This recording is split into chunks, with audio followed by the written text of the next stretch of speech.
Hey, everybody, and welcome to the Nerd Avengers, a live stream of the vice presidential debate. Wow, another debate. And by the way, hey, Norm, hey, Brian, hey, Danielle. It's great to have you guys with us. I okay, I probably shouldn't go out on this limb, but I'm pretty sure this is going to be the last debate before the election because somebody we know is a total coward. What I wanted to do during this little pregame is not just hear about what you expect tactically during the debate, but also what you think about this debate. So I'll start. I think it is an obscenity that JD Vance is allowed on the stage. I think that we need to remember and repeat this as much as possible that not fact checking the debate benefits the liar. So once that was Donald Trump, tonight it's JD Vance.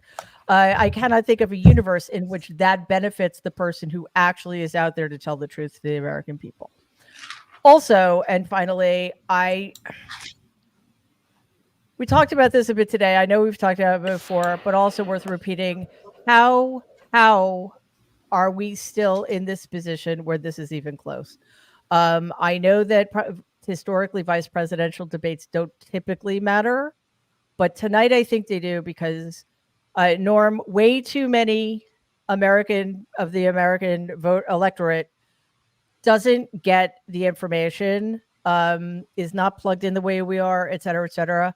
Many of them do not know who JD Vance is. So I think that really all that needs to happen tonight in order, and I don't care, winning, losing, whatever, in order for the American people to walk away informed, is for the moderators, since they're going to have so much extra free time because they're not going to be fact checking, to just play clips of things that Vance has said in the past. Really. That's what should happen. I'm a skeptic about this mattering in part because of history. Yeah. The most lopsided debate I think we have ever seen, other than this last presidential one, was Lloyd Benson and Dan Quayle. And Dan Quayle, who was clearly not up to this job, and Lloyd Benson, who eviscerated him, and it made no difference. Part of the problem is I'm not sure a lot of undecided voters are going to tune into this, but I think you're absolutely right, Mary, that there is a line that the Harris campaign, Harris Waltz campaign, needs to use. And in some ways, it's flipping the script on what Trump wanted to do when Biden was the candidate, which is this guy is not going to finish out a 4-year term. He is both mentally and physically incapable of doing that. So you're not looking at J.D. Vance just as an appendage, a vice presidential candidate. You're looking at a guy who, if Trump wins, is very likely, even if it's through invoking the 25th Amendment, because even his nutcase cabinet people are going to see that he has completely lost it.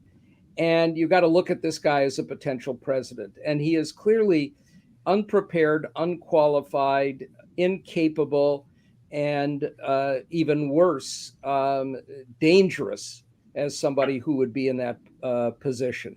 And I hope that they use this as an attack line. We still have to wait and see what the moderators do. We know that CBS is starting to back off a tiny bit from the no fact checking. But, something that I posted early on is, let's say that this was a decision from the president of CBS News or even the higher ups to the president not wanting to get the attacks that ABC got because the Trump people played the refs and it worked yet again. And that it's not what Norah O'Donnell or even Margaret Brennan wanted to do. But if you say, okay, we're not going to do fact checks, meaning we're not going to say after Vance speaks, that's a lie, you can do something like this.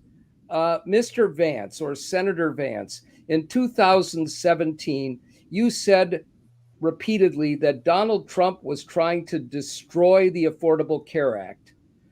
This year, you're saying that Donald Trump tried to save the Affordable Care Act. Please explain the discrepancy. Mr. Vance, you called Donald Trump America's Hitler. That's about the worst thing that one could say. Now you're saying he's the savior of America.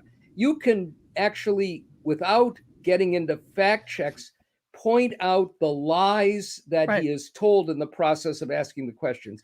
If they Yeah. don't do that, then it's not just that Tim Walz has got the burden of using his time to explain the lies. It becomes a he said kind of thing to people watching who don't know. It's Yes. Vance says X, Walz says it's a lie. Vance says, no, it's not a lie. You're the liar. And it's a wash when it should not be a Yes. wash. So this is a complete abdication of responsibility if that's how it goes. And let's hope that it isn't. And we have the technology. I think Lawrence Yeah. O'Donnell pointed this out after the last debate. Like, we can do this in real time, Danielle. And the other thing too, and I I don't know, because listen, debates are not about policy. You cannot discuss policy in any deep, nuanced way in 2 minutes, especially when part of that time has to be spent, as Norm said, fact checking the other person who's going to say that you're lying about their blah, blah, blah, right? But what they could also do, because I have no doubt Vance is going to say things like, I never said that. That's not what I said, whatever. You could say, well, actually, we have that audio, we have that video, and it's not going to happen. So, I'm curious to see how he can, because really the only answer to that he can give honestly about the American Hitler comment is that he meant it as a compliment, but he probably shouldn't do that. So Danielle, what are your theories about the debate, and what might you be looking for tonight?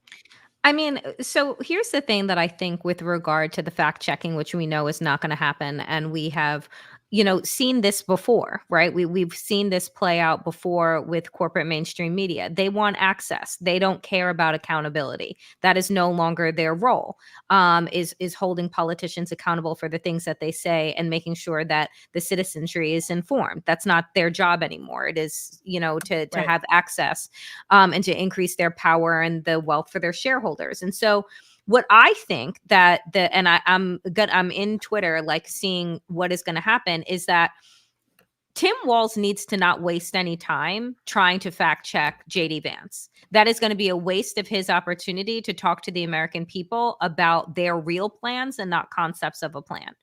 Yeah. So I think that what should happen, though, if I were Tim Walz and like the team, is that the social media team, which is fantastic, Kamala HQ, like they Yeah. should be fact checking in real time. And all Tim Walz has to say is just like, look, they're not going to fact check, and I'm not going to bother doing it. But my friends on social media at Kamala HQR, so follow over there. Do you know what I'm saying? Like, you make it light, Yeah. but there's a redirect, because I don't know if Lincoln Project is going to run their treasure trove of ads and videos that they have been compiling with regard to JD Vance, but I think that it's important for it to happen elsewhere. Tim Walz just needs to break down the fact that JD Vance is wildly unprepared, that their plans for Project 2025, which he wrote the forward for, right, are a dystopian vision of America. And just remind women he hates you. So there's that. Yeah, he hates us. Oh, I mean, and in such a variety. I've never seen such I don't know, like multifaceted misogyny before. He hates women in every incarnation of womanhood, Brian. I mean, it's just bizarre that I don't know that he hasn't been run out of town, let alone that he's still yeah, he hates white Christian married women with cats and without cats too, actually. But Brian, so what are your thoughts going into this? What could potentially Well, be either very amusing or a nightmare or something. Well, it's always going to be amusing. American politics these days is nothing if not amusing on a very dark level. But to Norm's point, what you were describing is actually moderating a debate. It's the way I was taught to do it. I would like to see real moderation of a debate with the questions that point out the hypocrisy and the lies. You don't have to fact check him, as you said. I would like to see them just ask him the pointed questions. And you can do that based on what he's already said publicly. So yes, I'm looking forward to that from the moderators. The conventional wisdom, at least those among what's left of the White House press corps, is that there is little to gain and much to lose for Walz in this, and there is much to gain and little to lose for Vance. And I don't agree with that. I'm going to be the pessimist in this, or at least try to be a little more realistic, I think. And what I think is that this, as Norm pointed out, these undercard debates don't always lead to a large change in votes. They rarely do. But I think what you have in an opportunity here, because we're looking at a different presidential race than we've seen since LBJ dropped out of the race, and it's even a little bit more different than that. What you're looking for here and what you might get here is Walz giving, and what I really like to see is a representation of men that isn't toxic masculinity, but yet is a man. And I want to see him being able to at least be honest and open and caring with people, empathetic, and giving people a reason to vote for the vice president. I don't know why people would be on the fence at this point in time. It makes absolutely no sense to me. None of that does. But I would like to see, just speaking as a guy, I'd like to see somebody that represents guys better than Donald Trump and freaking JD Vance, permanent eyeliner guy. I want someone who's, actually, like a real human being. And I think if Walz can do that, and I think he can, I think there is much to gain for him and little to lose. And I think that JD Vance will make an ass of himself in a number of areas and will, I think, hurt his chances. But there is one thing that you've said before, and Mary, I can't say it enough, and you all have all said it. You have to realize at the end of the day, this man, JD Vance, could be one heartbeat away from the presidency, and that's one place you really don't want to have him. And he's a frightening man in his ignorance, in his hypocrisy, and his inability to, and I think Jen's real happy back there. I think she's at a party. So that's what I look for. Well, so were we. We're just at a party alone together separately. Okay, you know what, Jen? Unmute yourself. I want to hear what's going on. I'm not sure how this is going to work because it looks like you're in a very loud place. Well, the good news is I'm wearing yes, I have AirPods in, so I can totally hear you, which is kind of amazing. Can you hear me? Well, keep going. I'll walk over. Going. So I am at a bar in called Fifth Avenue. Yeah. A bar? That's not your house? A bar. No, this is not my house. This is not my office at the law school. And it's called Fifth Avenue because it is on Fifth Avenue. And I'm here with the Harris for Women Michigan chapter. Oh, and so there are it's these not the real amazing Fifth people Avenue, here. it's the fake Michigan Fifth Avenue. Okay. Yes, just the fake Michigan battleground state. Fuck you, Mary. And I'm meeting new people. These are all people who are with Women for Harris Walz. You see, we have our signs. I do. And you can see I'm wearing my t-shirt from the DNC. And, they're not paying for buy my own espresso martini, but the mac and cheese bites, the French fries, and the little pretzel nibs are on the house. So we're just here with, look, there's two giant televisions behind me. And, these are the people who and make it happen for the Harris campaign. So that's what I got to say. I have a very burning but totally irrelevant question. When you say mac and cheese bites, do you mean fried mac and cheese? Because if so, it's a good thing I'm not there because I do not have an addictive personality. I had fried mac and cheese once in my life. I am not allowed near it ever again. Look, okay, Mary. go away. Yeah. Okay, Yeah. wait. There's also, can I introduce you to a couple friends? This is my friend. Okay. Wait. This is, look right in here. Say hi. She can't hear you. This is my friend Jim Townsend, who's married to my best friend from elementary school. You know Jim about?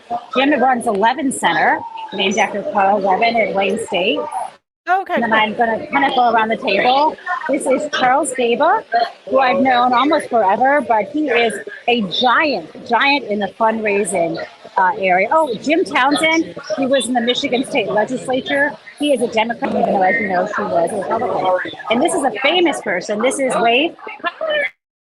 Say your name. I'm Celia Murphy.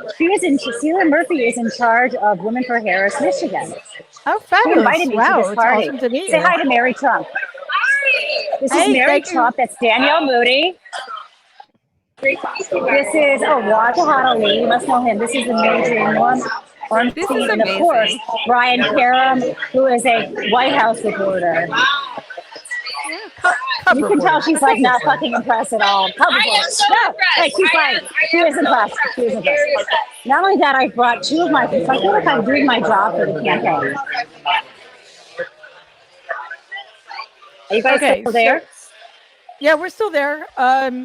There's also a fish tank, Mary. That's awesome. How are the fish voting? Can you how are get the them fish voting? registered? I don't. We need all the I help don't we can know. get. Here with the campaign, are you pro Harris Biden? Do you want to say hi to my friend Mary Trump? Hey, this is my friend Mary Trump. She's live streaming this on YouTube. These guys are totally for Harris. Hi, guys. Sorry, Harris Walls, obviously. She says hi, guys. They can't hear you because you're in my. Oh, that's right. My ears. Horrible. Okay. Okay, thanks, Then guys. we got to move on. But thank you. Okay, bye. I will listen. I won't bother you. All right, come back if you want. Maybe I should leave. Okay, bye. Bye. Okay. Let's reset, shall we? I like on the street, back. Jen. That was kind of amazing. I'm deaf now. But other than that, Mary, and I kept like an idiot. I kept talking to people. Yeah. Before we turn to Waj, I want to make one point, which is a danger here, which is that what Vance will do is not to talk about himself, but to attack Walls. Mhm. And there are some attack lines. Harris. Yep. There is what he did in China. There's what he did with the George Floyd aftermath. There's the National Guard stuff. Most of it is nonsense and phony, but Walls has to be prepared to deflect those attacks to make sure that he's on the offensive and not on the defensive. And I worry about journalists, which is what we see all the time, that they're not going to be as concerned about issues as they are about using the attack lines themselves. Yeah, Norm, it's such a good point. And Waj, we talked about this a little bit today. You know, what is, and, you know, obviously you could speak to the broader issues as well, but I did want to mention this, that typically the role of the candidate in a VP debate is sort of to be the attack dog, the guy who's protecting the person at the top of the ticket. And I have to say, I was shocked by it, but mild-mannered Senator Tim Kaine actually did that during his vice presidential debate back in 2016. And I think the thing that worries me most is, in addition to the things that all of you have mentioned, is that all of that will lead to the normalization of JD Vance, who, the reason Tim Walz got the job is because he was the one who basically said what all of us were thinking. What a weirdo, man. You know, this guy cannot be anywhere near the levers of power. So the normalization, which is something that the media have been doing for years with Donald Trump, of JD Vance would also be dangerous. Well, the normalization has already begun today. Politico and CNN said Tim Walz lied about China. He got the wrong city or the wrong date. And I'm sitting there, why is this leading news? And the both sides already came out creating a symmetry which doesn't exist. And I just tweeted out right before Norm said that about 5 minutes ago. I said, hey, folks, JD Vance still lies about the neo-Nazi conspiracy of Haitian immigrants eating pets even after he was told it was a lie and it has caused terror threats. Tim Walz lied about a date. Both sides are the same. And so this is what's going to happen. It's already happening. It's a total nothing burger. Or did he just misspeak the date? Right, exactly. So what I would Yeah. say is I hope he's on the offense, and he needs to just be on the offense on these three things. If he just rinses and repeats the following, I don't know, 45 times, JD Vance's comments on women, JD Vance knowingly repeating the hateful, cruel lie that has led to terror threats, and JD Vance's own comments and rhetoric against Donald Trump, calling him America's Hitler, and saying he's unfit, saying that he won't vote for him. If he just does those three things again and again and again, the woman, his hateful, like just litany, like a binder full of hateful comments that he has against all sorts of women, the diversity of women that he hates, the racism and the support for Trump, even though he hates him. I think that, Tim Walz, as Brian said, he's aggressive, calls him weirdo, Midwestern nice, which means Midwestern passive aggressive. Also showing a type of empathy, kindness, compassion as a white man. I think he can win over enough white men, because we've seen a clip where he was able to convince some undecided young white men by just simply engaging them, and some of these white women who still might have not know or might have forgotten, oh yeah, JD Vance and Trump hate us because we have ovaries. If he can just win over 1% to 2% of white people, that's my win tonight. That's all I want Tim Walz to do. Yeah, and it isn't just hatred, it's contempt, and it's Loathing. disdain and disgust. It's just the worst possible combination kind of misogyny. So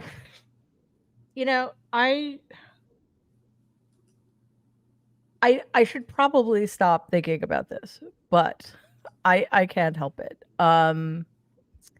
That we continue to platform these people, and just giving them a platform normalizes them. So and we talked about this at the DNC. I think we also talked about this after the other debates and before this debate, just the whole process of creating permission structures for people. And I think Walz can do that better than anybody, simply by virtue of the fact that we live in this horribly racist, misogynistic country. And he's a white guy from quote unquote real America, because apparently the original 13 colonies don't count anymore. And he can speak to, I think Brian was talking about this earlier, Norm, the kind of masculinity that doesn't require cruelty, machismo, and demeaning other people who don't have your privilege. Or as we call them, beta males. Yeah. Well, yeah, that's a problem, though. Let me follow on what Water said.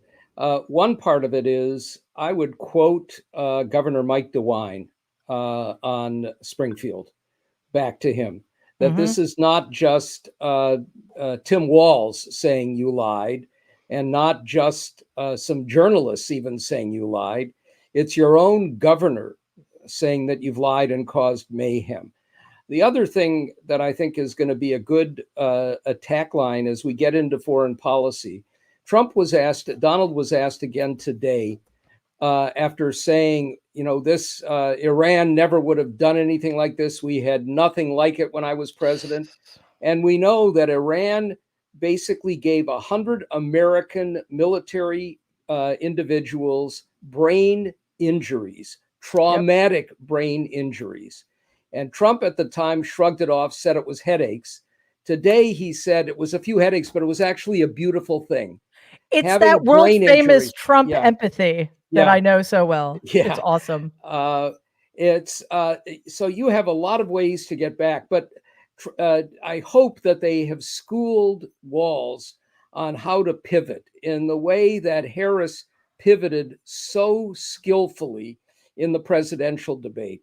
You deal with the responses with what you want to say, not with what they want you to say or what Vance wants you to say.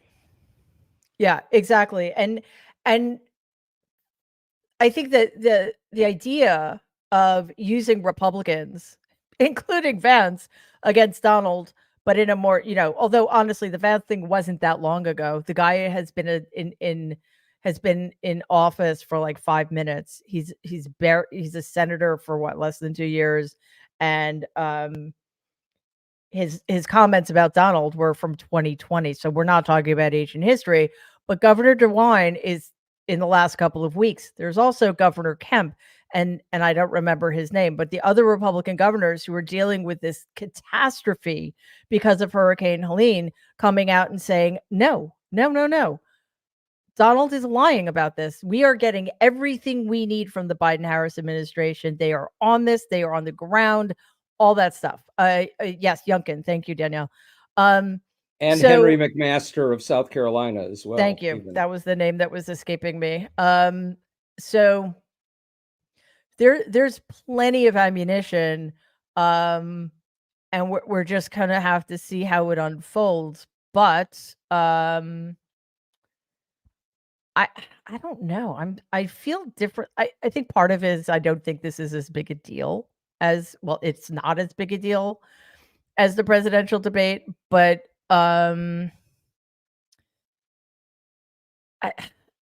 help me here. I think part of it is because the double standard is so deeply ingrained. The bar has been set so low for one side and so high for the other that I still can't help being nervous, not because I'm worried about Walz, although apparently he said he's a terrible debater, but whatever.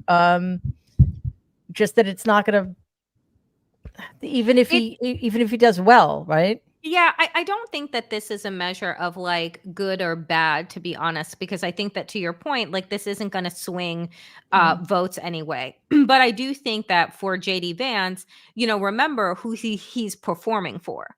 Right. So he's going to try and do his best, puff out his chest, alpha dog cosplay today, so that Donald Trump gives him a pat on the head, right? And so we're going to see a more rabid JD Vance, I think, than we have in the past, because of the cosplay that he needs to do.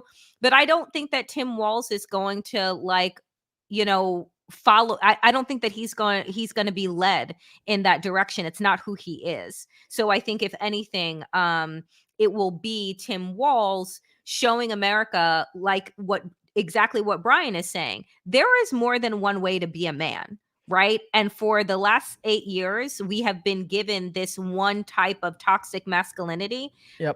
Meanwhile, Tim Walz, I think, was like in a parking lot fixing somebody's car just now, like before he headed into the friggin' debate. Of course. Like it's just so regular and normal, which is what people, really want to see and feel. So look, Pete Buttigieg was one of his debate partners. And Pete, I think, is one of the best debaters that we've seen. So I think he's prepared. I think we're going to be starting. It's going to be starting very soon. But I just want to say this very quickly. I just realized what I'm really concerned about. Not that JD Vance is going to get normalized, although that is a danger, but that he is going to be seen as viable. Today, the first and only meeting between the two men who hope to become vice president of the United States. Democratic Governor Tim Walz of Minnesota and Republican Senator JD Vance of Ohio. Now, this is likely the final debate of this election cycle, and voting is already underway in 20 states. CBS News polling shows this remains a race either presidential candidate could win. The CBS News vice presidential debate starts now. Fight for every single vote, and we're going to take this country back. And we are ready to continue to build the future together. We're going to turn this whole country red with President Donald J. Trump's leadership. It's at the end of this little journey, Kamala Harris as the next president of the United States.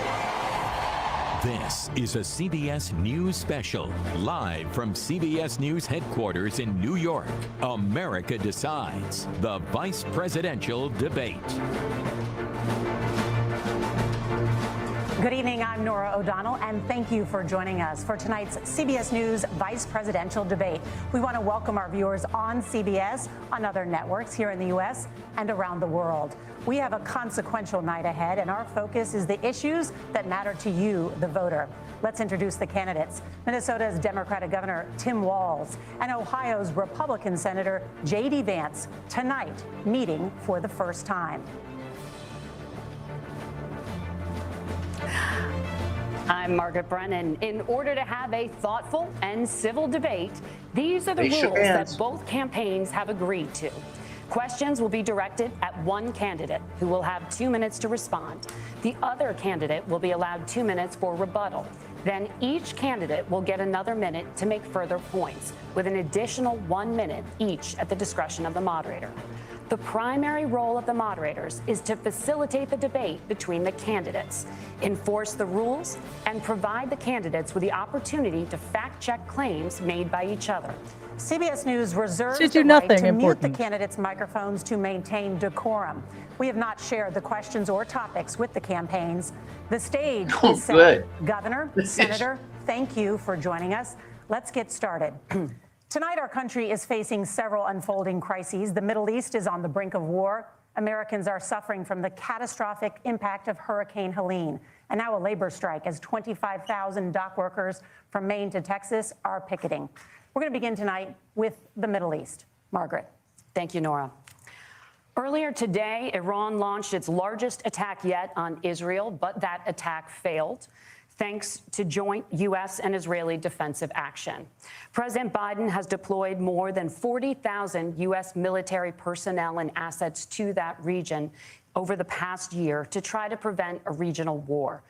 Iran is weakened, but the U.S. still considers it the largest state sponsor of terrorism in the world, and it has drastically reduced the time it would take to develop a nuclear weapon. It is down now to 1 or 2 weeks' time.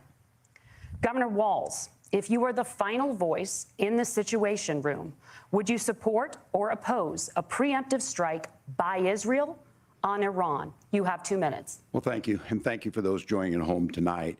Let's keep in mind where this started. October 7th, Hamas terrorists massacred over 1,400 Israelis and took prisoners.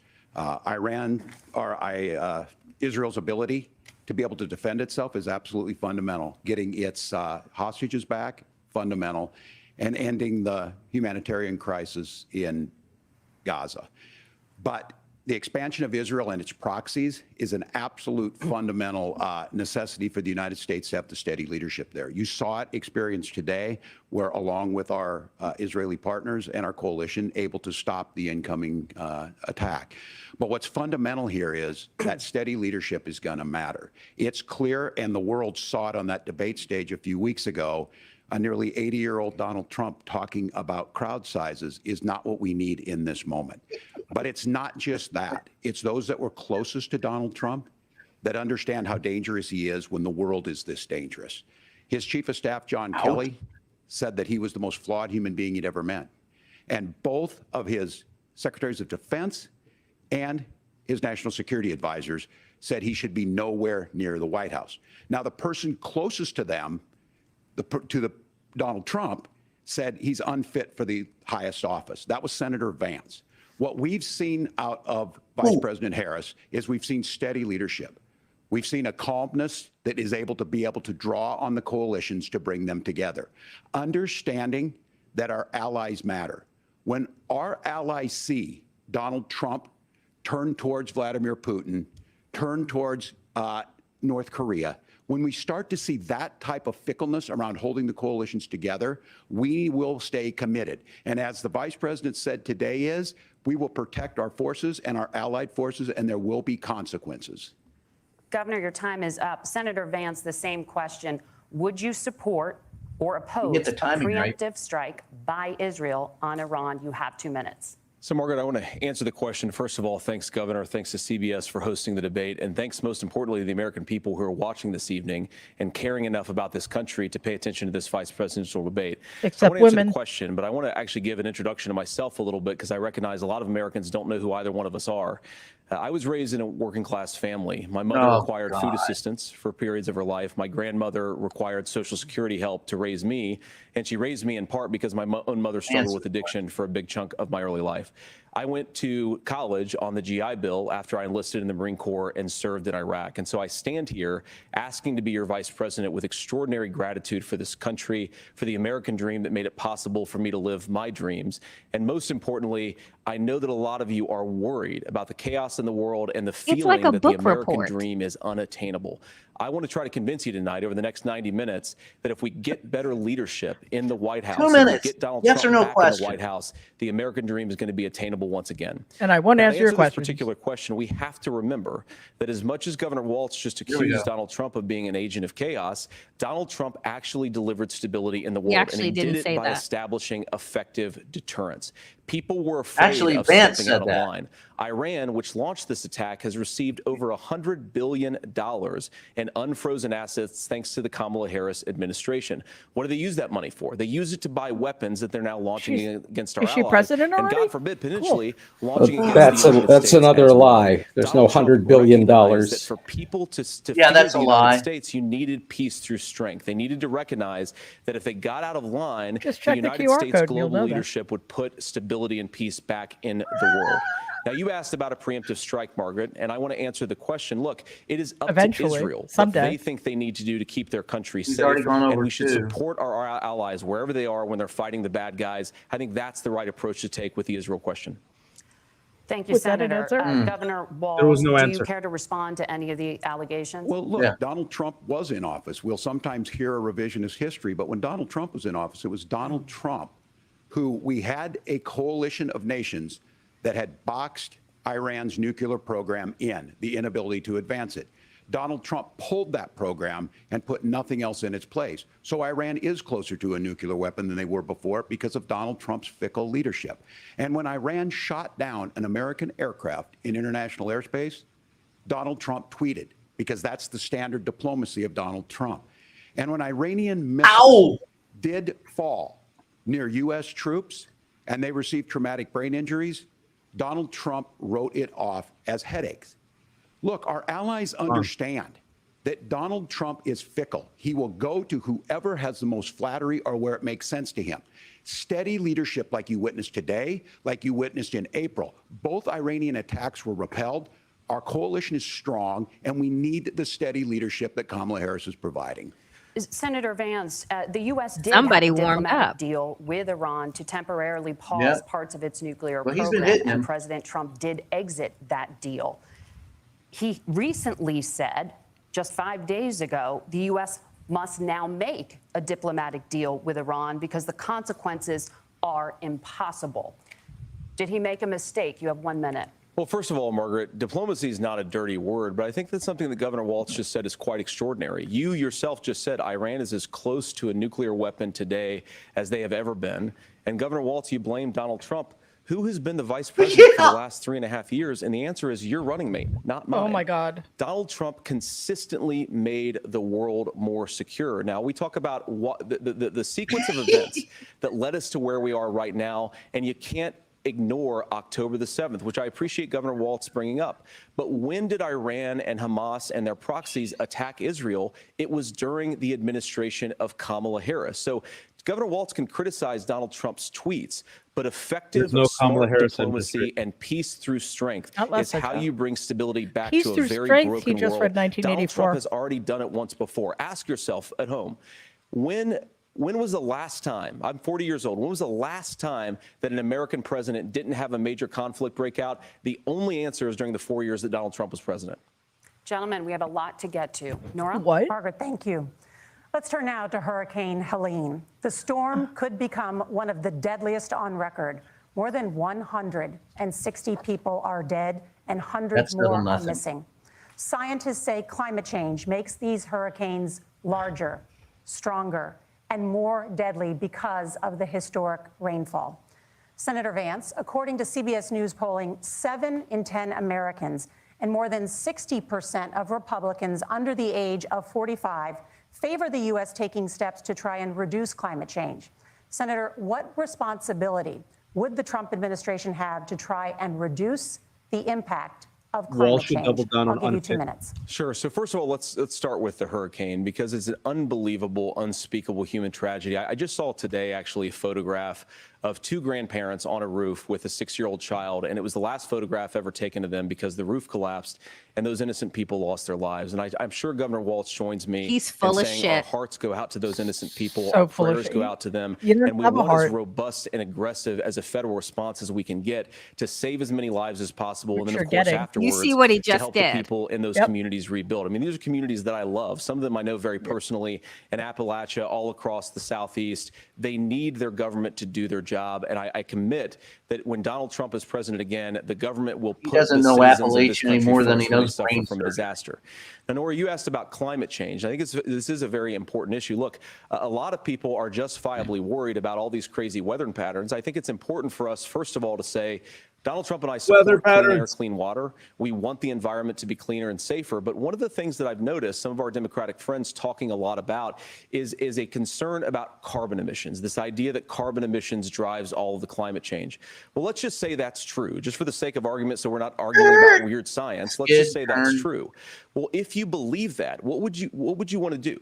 The answer is that you'd want to reshore as much American manufacturing as possible, and you'd want to produce as much energy as possible in the United States of America because we're the cleanest economy in the entire world. So you want to What frack have more. Kamala Harris's That's his policies response to actually led climate to? change, fracking. More energy Got it. production in China, more manufacturing overseas, more doing business in some of the dirtiest parts of the entire world. And when I say that, I mean the amount of carbon emissions they're doing per unit of economic output. So if we actually care about getting cleaner air and cleaner water, the best thing to do is to double down and invest in American workers and the American people. And unfortunately, Kamala Harris has done exactly the opposite. Governor Walz, you have 2 minutes to respond. Well, we got Please point close out to that an agreement because all those things are happening. Look, first of all, it is a horrific tragedy with this hurricane, and my heart goes out to the folks that are down there in contact with the governors. I serve as co-chair of the Council of Governors as we work together on these emergency managements. Governors know no partisanship. They work together. So all of the governors and the emergency responders are on the ground. Those happen on the front end. The federal government comes in, makes sure they're there to that we recover, but we're still in that phase where we need to make sure that they're staying there, staying focused. Now, look, coming back to the climate change issue, there's no doubt this thing roared onto the scene faster and stronger than anything we've seen. Senator Vance has said that there's a climate problem in the past. Donald Trump called it a hoax and then joked that these things would make more beachfront property to be able to invest in. What we've seen out of the Harris administration now, the Biden-Harris administration, is we've seen this investment.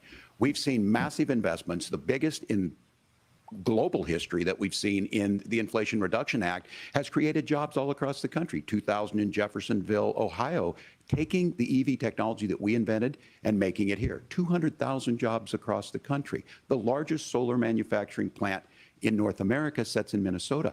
But my farmers know climate change is real. They've seen 500-year droughts, 500-year floods back to back. But what they're doing is adapting, and this has allowed them to tell me, look, I harvest corn, I harvest soybean, and I harvest wind. We are producing more natural gas and more oil at any time than we ever have. We're also producing more clean energy. So the solution for us is to continue to move forward, that climate change is real. Reducing our impact is absolutely critical, but this is not a false choice. You can do that at the same time you're creating the jobs that we're seeing all across the country. That's exactly what this administration has done. We are seeing us becoming an energy superpower for the future, not just the current. And that's what absolutely makes sense. And then we start thinking about how do we mitigate these disasters. Thank you. Senator, I want to give you an opportunity to respond there. The governor mentioned that President Trump has called climate change a hoax. Do you agree? Well, look, what the president has said is that if the Democrats, in climate change is a Kamala hoax. Harris and her leadership, if they really believe that climate change is serious, what they would be doing is more manufacturing and more energy production in the United States of America, and that's not what they're doing. So clearly, Kamala Harris herself doesn't believe her own rhetoric on this. If she did, she would actually agree with Donald Trump's energy policies. Now, something Governor Walz said I think is important to touch upon, because when we talk about clean energy, I think that's a slogan that often the Democrats Democrats will use here. And I'm talking, of course, about the Democratic leadership. And the real issue is that if you're spending hundreds of millions or even billions of dollars of American taxpayer money on solar panels that are made in China, number one, you're going to make the economy dirtier. We should be making more of those solar panels here in the United States of America. Some of them are, Tim, but a lot of them are being made overseas in China, especially the components that go into those solar panels. So if you really want to make the environment cleaner, you've got to invest in more energy production. We haven't built a nuclear facility, I think, one in the past 40 years. Natural gas, we got to invest more in it. Kamala Harris has done the opposite. That's raised energy prices and also meant that we're doing worse by the climate. Senator, your time is up. Governor, would you like to respond? Well, look, we're producing more natural gas than we ever have. There's no moratorium on that. We're producing more oil. But the folks know, and like I said, again, these are not liberal folks. These are not folks that are Green New Deal folks. These are farmers that have been drought one year, massive flooding the next year. They understand that it makes sense. Look, our number one export cannot be topsoil from erosion from these massive storms. We saw it in Minnesota this summer. And thinking about how do we respond to that, we're thinking ahead on this. And what Kamala Harris has been able to do in Minnesota, we're starting to weatherproof some of these things. The infrastructure law that was passed allows us to think about mitigation in the future. How do we make sure that we're protecting by burying our power lines? How do we make sure that we're protecting lakefronts and things that we're seeing more and more of? But to call it a hoax and to take the oil company executives to Mar-a-Lago, say, give me money for my campaign and I'll let you do whatever you want. We can be smarter about that. And an all-above energy policy is exactly what she's doing, creating those jobs right here. Governor, your time is up. The overwhelming consensus among scientists is that the Earth's climate is warming at an unprecedented rate. Margaret? Thank you, Nora. We're going to turn now to immigration. The crisis at the U.S.-Mexico border consistently ranks as one of the top issues for American voters. Senator Vance, your campaign is pledging to carry out the largest mass deportation plan in American history and to use the U.S. military to do so. Could you be more specific about exactly how this will work? For example, would you deport parents who have entered the U.S. illegally and separate them from any of their children who were born on U.S. soil?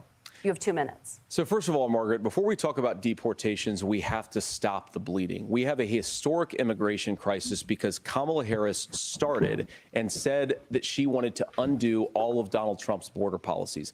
So she's president of the United States now. I'm so excited. I didn't know we had illegal aliens. So much easier to win if you're an incumbent. Increasing the asylum fraud that exists in our system. That has opened the floodgates. And what it's meant is that a lot of fentanyl is coming into our country. I had a mother who struggled with opioid addiction and has gotten clean.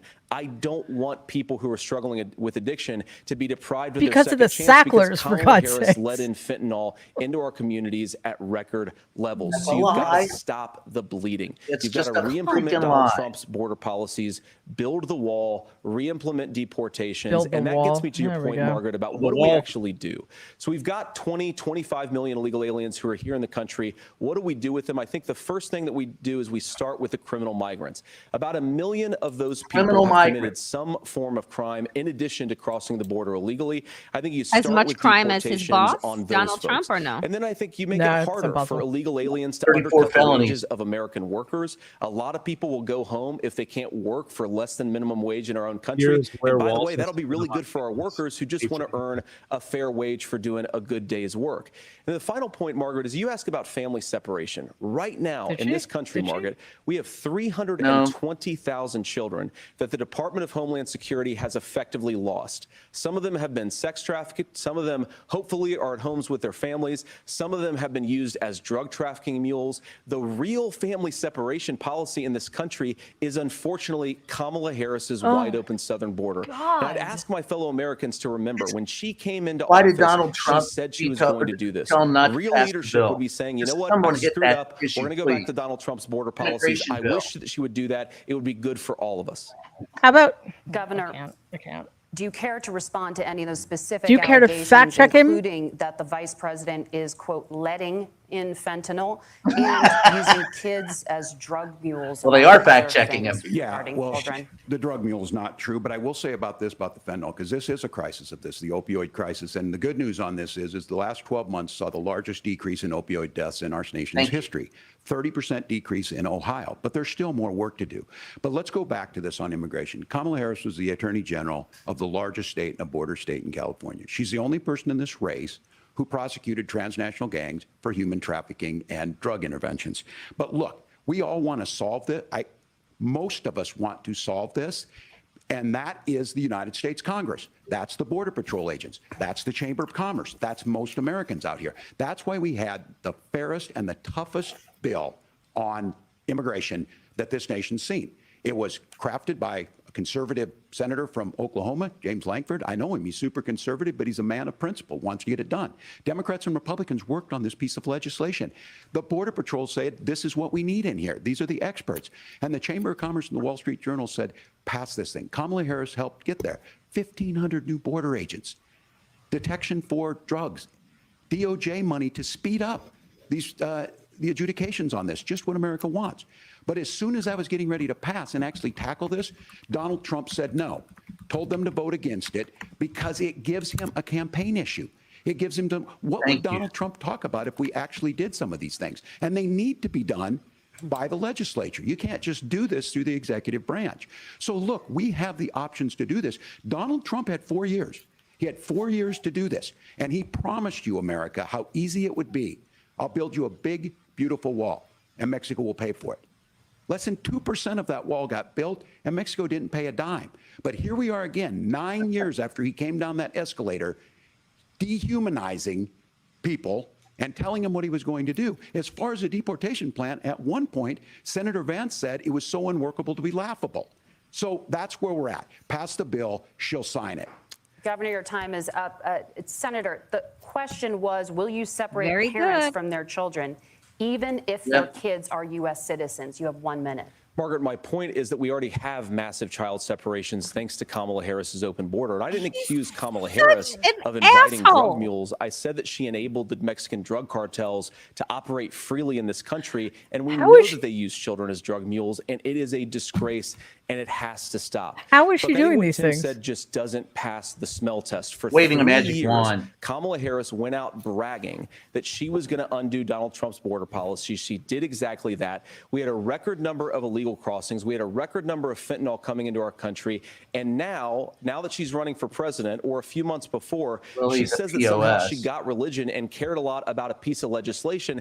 The only thing that she did when she became the vice president, when she became the appointed border czar, was to undo 94 Donald Trump executive actions that opened the border. This problem is leading to massive problems in the United States of America. Vice Parents presidents who can't can't do afford healthcare, schools that are overwhelmed. It's got to stop, and it will when Donald Trump is president again. Senator, your time is up. Governor, what about our CBS News polling, which does show that a majority of Americans, more than 50%, support mass deportations? Look, we fix this issue with a bill that is necessary, but the issue on this is what happens when you don't want to solve it. You demonize it. And we saw this. And Senator Vance, and it surprises me on this, talking about and saying, I will create stories to bring attention to this. That vilified a large number of people who were here legally in the community of Springfield. The Republican governor said, it's not true. Don't do it. There's consequences for this. There's consequences. We could come together. Senator Lankford did it. We could come together and solve this if we didn't let Donald Trump continue to make it an issue. And the consequences in Springfield were the governor had to send state law enforcement to escort kindergartners to school.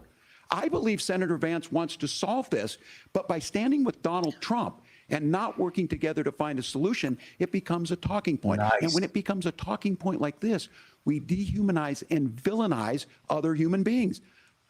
Tim, Governor, your time is up. Senator, I'll give you 1 minute, but let me just ask you the question first. The governor has made the point, and I think as a sitting lawmaker, you know that Congress controls the purse strings and any funding.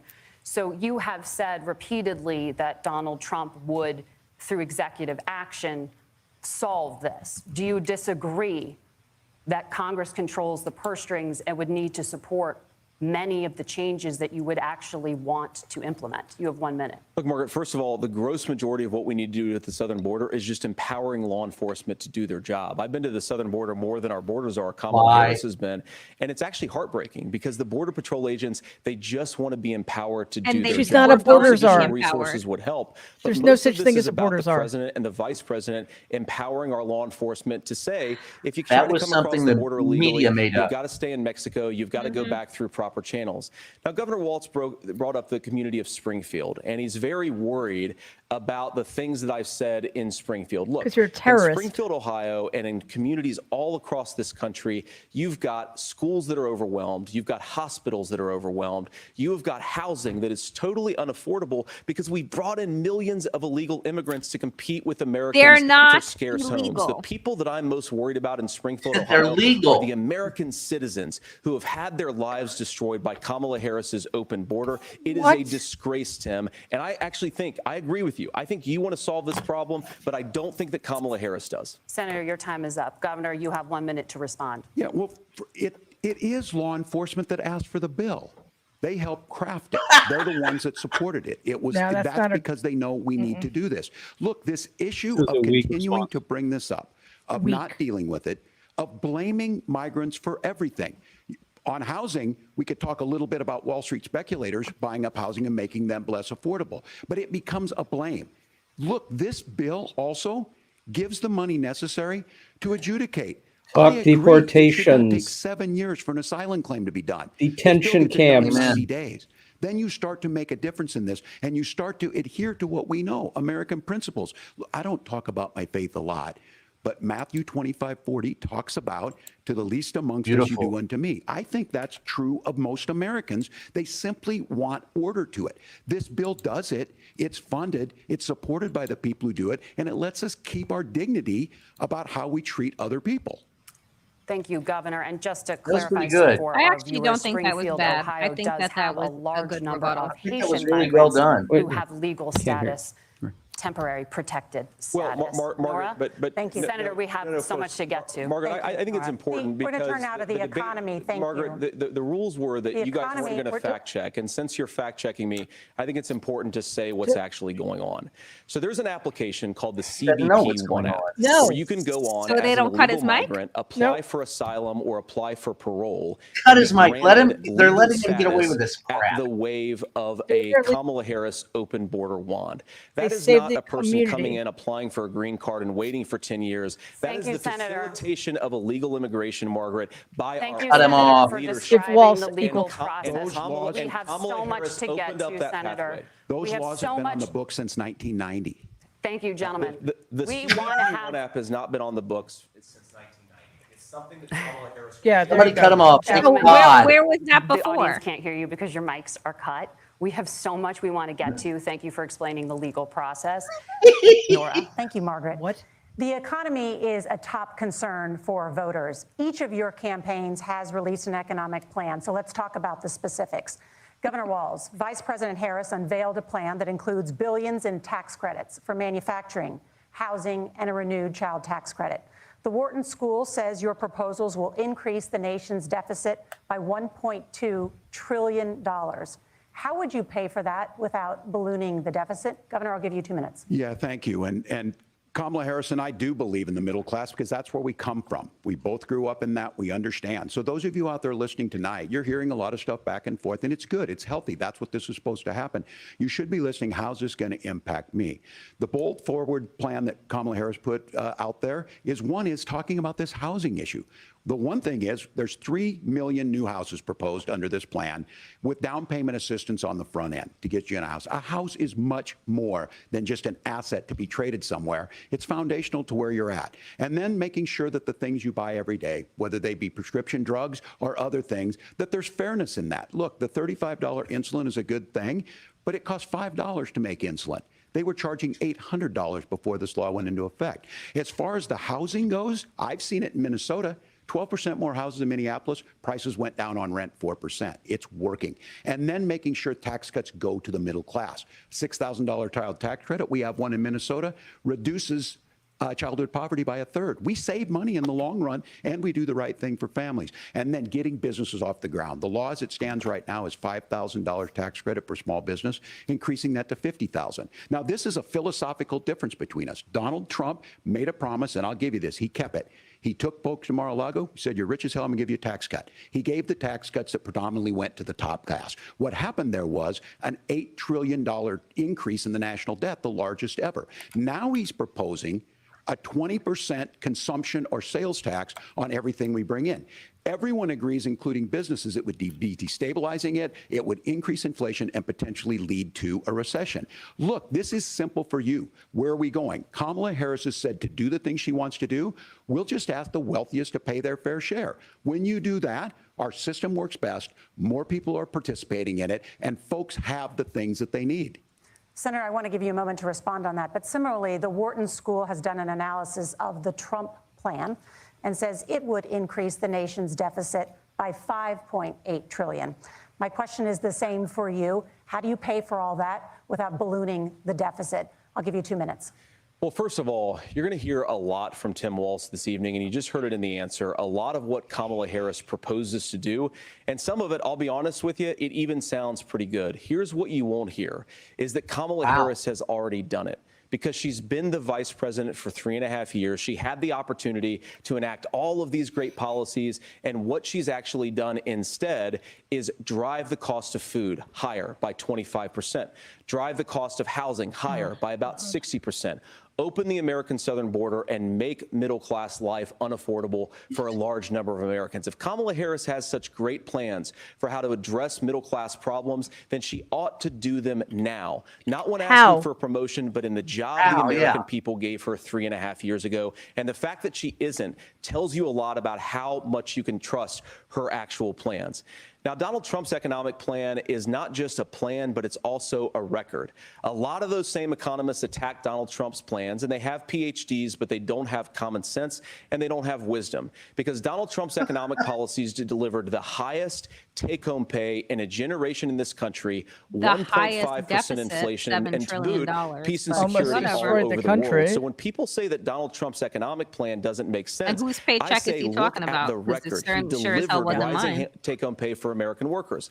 Now, Tim admirably admits that they want to undo the Trump tax cuts. But if you look at what was so different about Donald Trump's tax cuts, even from previous Republican tax cut plans, is that a lot of those resources went to giving more take-home pay to middle-class and working-class Americans. It was passed in 2017, and you saw an American economic boom unlike we've seen in a generation in this country. That is a record that I'm proud to run on, and we're going to get back to that common sense wisdom so that you can afford to live the American dream again. I know a lot of you are struggling. I know a lot of you are worried about paying the bills. It's going to stop when Donald Trump brings back common sense to this country. Governor, do you want to respond to that? What has Kamala Harris done for the middle class? Yeah, well, Kamala Harris's day one was Donald Trump's failure on COVID that led to the collapse of our economy. We were already before COVID in a manufacturing recession, but 10 million people out of work, largest percentage since the Great Depression. 9 million jobs closed on that. That was day one, whether it was the Infrastructure Act or other things we moved. Now, you made a question about experts, said this. I've made a note of this. Economists can't be trusted. Science can't be trusted. National security folks can't be trusted. Look, if you're going to be president, you don't have all the answers. Donald Trump believes he does. My pro tip of the day is this. If you need heart surgery, listen to the people at the Mayo Clinic in Rochester, Minnesota, not Donald Trump. And the same thing goes with this. And I ask you out there, teachers, nurses, truck drivers, or whatever, how is it fair that you're paying your taxes every year and Donald Trump hasn't paid any federal tax in the last 15 years? And the last year as president. That's what's wrong with the system. There's a way around it, and he's bragged about that. We're just asking for fairness in it, and that's all you want. You have a minute. Governor, you say trust the experts. But those same experts for 40 years said that if we shipped our manufacturing base off to China, we'd get cheaper goods. They lied about that. They said if we shipped our industrial base off to other countries, to Mexico and elsewhere, it would make the middle class stronger. They were wrong about that. They were wrong about the idea that if we made America less self-reliant, less productive in our own nation, that it would somehow make us better off, and they were wrong about it. And for the first time in a generation, Donald Trump had the wisdom and the courage to say to that bipartisan consensus, we're not doing it anymore. We're bringing American manufacturing back. We're unleashing American energy. We're going to make more of our own stuff. Yet he didn't do that. Economic issue. I mean, I've got 3 beautiful little kids at home, 7, 4, and 2, and I love them very much, and I hope they're in bed right now. But look, so many of the drugs, the pharmaceuticals that we put in the bodies of our children are manufactured by nations that hate us. Well, This they're not white, has so there you to go. stop, and we're not going to stop it by listening to experts. We're going to stop it by listening to common sense wisdom, which is what Donald Trump governed on. Senator, your time is up. Governor Walz, can you address that? I mean, voters say they trust Donald Trump on the economy more. Why? Well, if you're listening tonight and you want billionaires to get tax cuts, you heard what the numbers were. Look, I'm a union guy on this. I'm not a guy who wanted to ship things overseas, but I understand that, look, we produce soybeans and corn. We need to have fair trading partners. That's something that we believe in. I think the thing that most concerns me on this is Donald Trump was the guy who created the largest trade deficit in American history with China.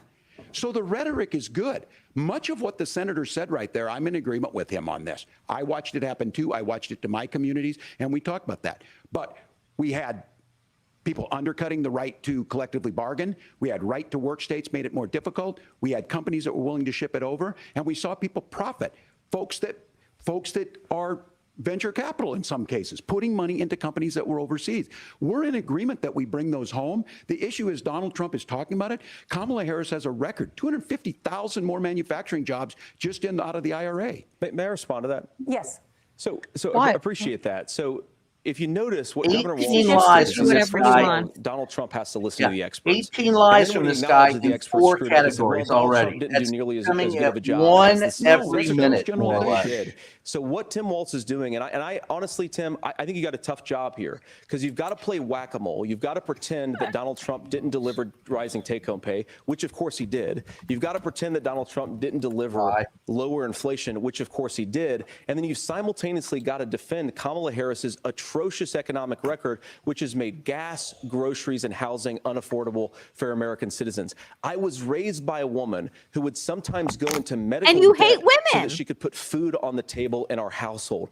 I know what it's like to not be able to afford the things that you need to afford. 5 more We can minutes do so speaking much than better. To Walz all at of this you point. watching, we can get back to an America that's affordable again. We just got to get back to common sense economic principles. I hope we have a conversation on health care then. Senator, Governor. Please. Thank you. Margaret?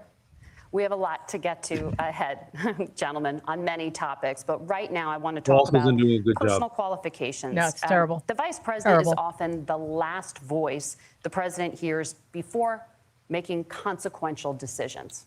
Really. We want to ask you about your leadership qualities. Governor Walz, you said you were in Hong Kong during the deadly Tiananmen Square protests in the spring of 1989. But Minnesota Public Radio and other media outlets are reporting that you actually didn't travel to Asia until August of Are that you year. fucking kidding me? Can you explain that Are discrepancy? you fucking kidding And me? to the folks out there who didn't get at the top of this, look, I grew up in small rural my God. Nebraska. Jesus. Town They don't of call- 400, town that This you is- rode your bike with your buddies till the streetlights come on, and I'm proud of that service. I This is joined the National absolute Guard at bullshit. 17. Bravo, worked on CB. family farms, and then I used the GI Bill to become a teacher, passionate about it, a young teacher. My first year out, I got the opportunity in the summer of '89 to travel to China. 35 years ago, be able to do that. I came back home and then started a program to take young people there. We would take basketball teams, we would take baseball teams, we would take dancers, It's a great and we would use go of our back time. and forth to China. The issue for that was to try and learn. Now, look, my community knows who I am. They saw where I was at.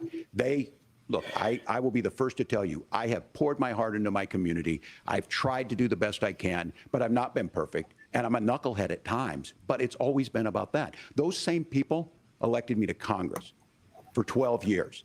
And in Congress, I was one of the most bipartisan people, working on things like farm bills that we got done, working on veterans benefits. And then the people of Minnesota were able to elect me to governor twice. So look, my commitment has been from the beginning to make sure that I'm there for the people, to make sure that I get this right. I will say more than anything, many times I will talk a lot. I will get caught up in the rhetoric. But being there, the impact it made, the difference it made in my life. This I was learned not a lot good about China. response. I hear the critiques of this. I would make the case that Donald Trump should have come on one of those trips with us. I guarantee you he wouldn't be praising Xi Jinping about COVID, and I guarantee you he wouldn't start a trade war that he ends up losing. So this is about how about Donald trying should be to in prison. understand the world. It's about trying to do the best you can for your community, and then it's putting yourself out there and letting your folks understand what it is. My commitment, whether it be through teaching, which I was good at, or whether it was being a good soldier or was being a good member of Congress, those are the things that I think are the values that people care about. Governor, just to follow up on that, the question was, can you explain the discrepancy? All I said on this was I got there that summer and misspoke on this. So I will just, that's what I've said. So I was in That's it. Just Hong like Kong and China during the democracy protest. what are we doing And here? from What that, are we I learned doing? a lot of what needed to be in governance. Thank you, Governor. So Senator Vance, in 2016, you called your running mate, Donald Trump, unfit for the nation's highest office, and you said he could be America's You Hitler. won't apologize. I know you've been asked many times, and you've said you regret those comments and explained you then voted for Donald Trump in 2020. But the Washington Post reported new messages last week in which you also disparaged Trump's economic record while he was president, writing to someone in 2020, quote, Trump thoroughly failed to deliver his economic populism. You're now his running mate, and you've shifted many of your policy stances to align with his.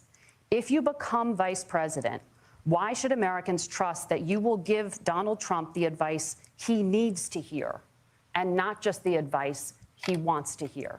You have 2 minutes. Well, first of all, Margaret, because I've always been open. And sometimes, of course, I've disagreed with the president, but I've also been extremely open about the fact that I was wrong about Donald Trump.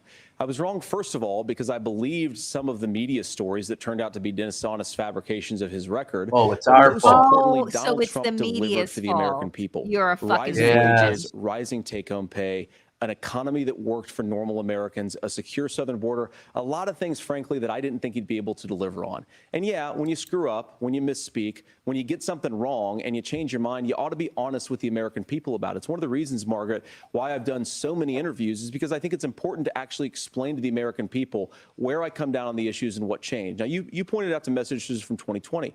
Margaret, I've been extremely consistent that I think there were a lot of things that we could have done better in the Trump administration the first round if Congress was doing its job. I strongly believe, and I've been a United States Senator, that Congress is not just a high-class debating society. It's not just a forum for senators and congressmen to whine about problems. It's a forum to govern. So there were a lot of things on the border, on tariffs, for example, where I think that we could have done so much more if the Republican Congress and the Democrats in Congress had been a little bit better about how they govern the country. They were so obsessed with impeaching Donald Trump, they couldn't actually govern. And I want to talk about this tariff issue in particular, Margaret, because Tim just accused this of being a national sales tax.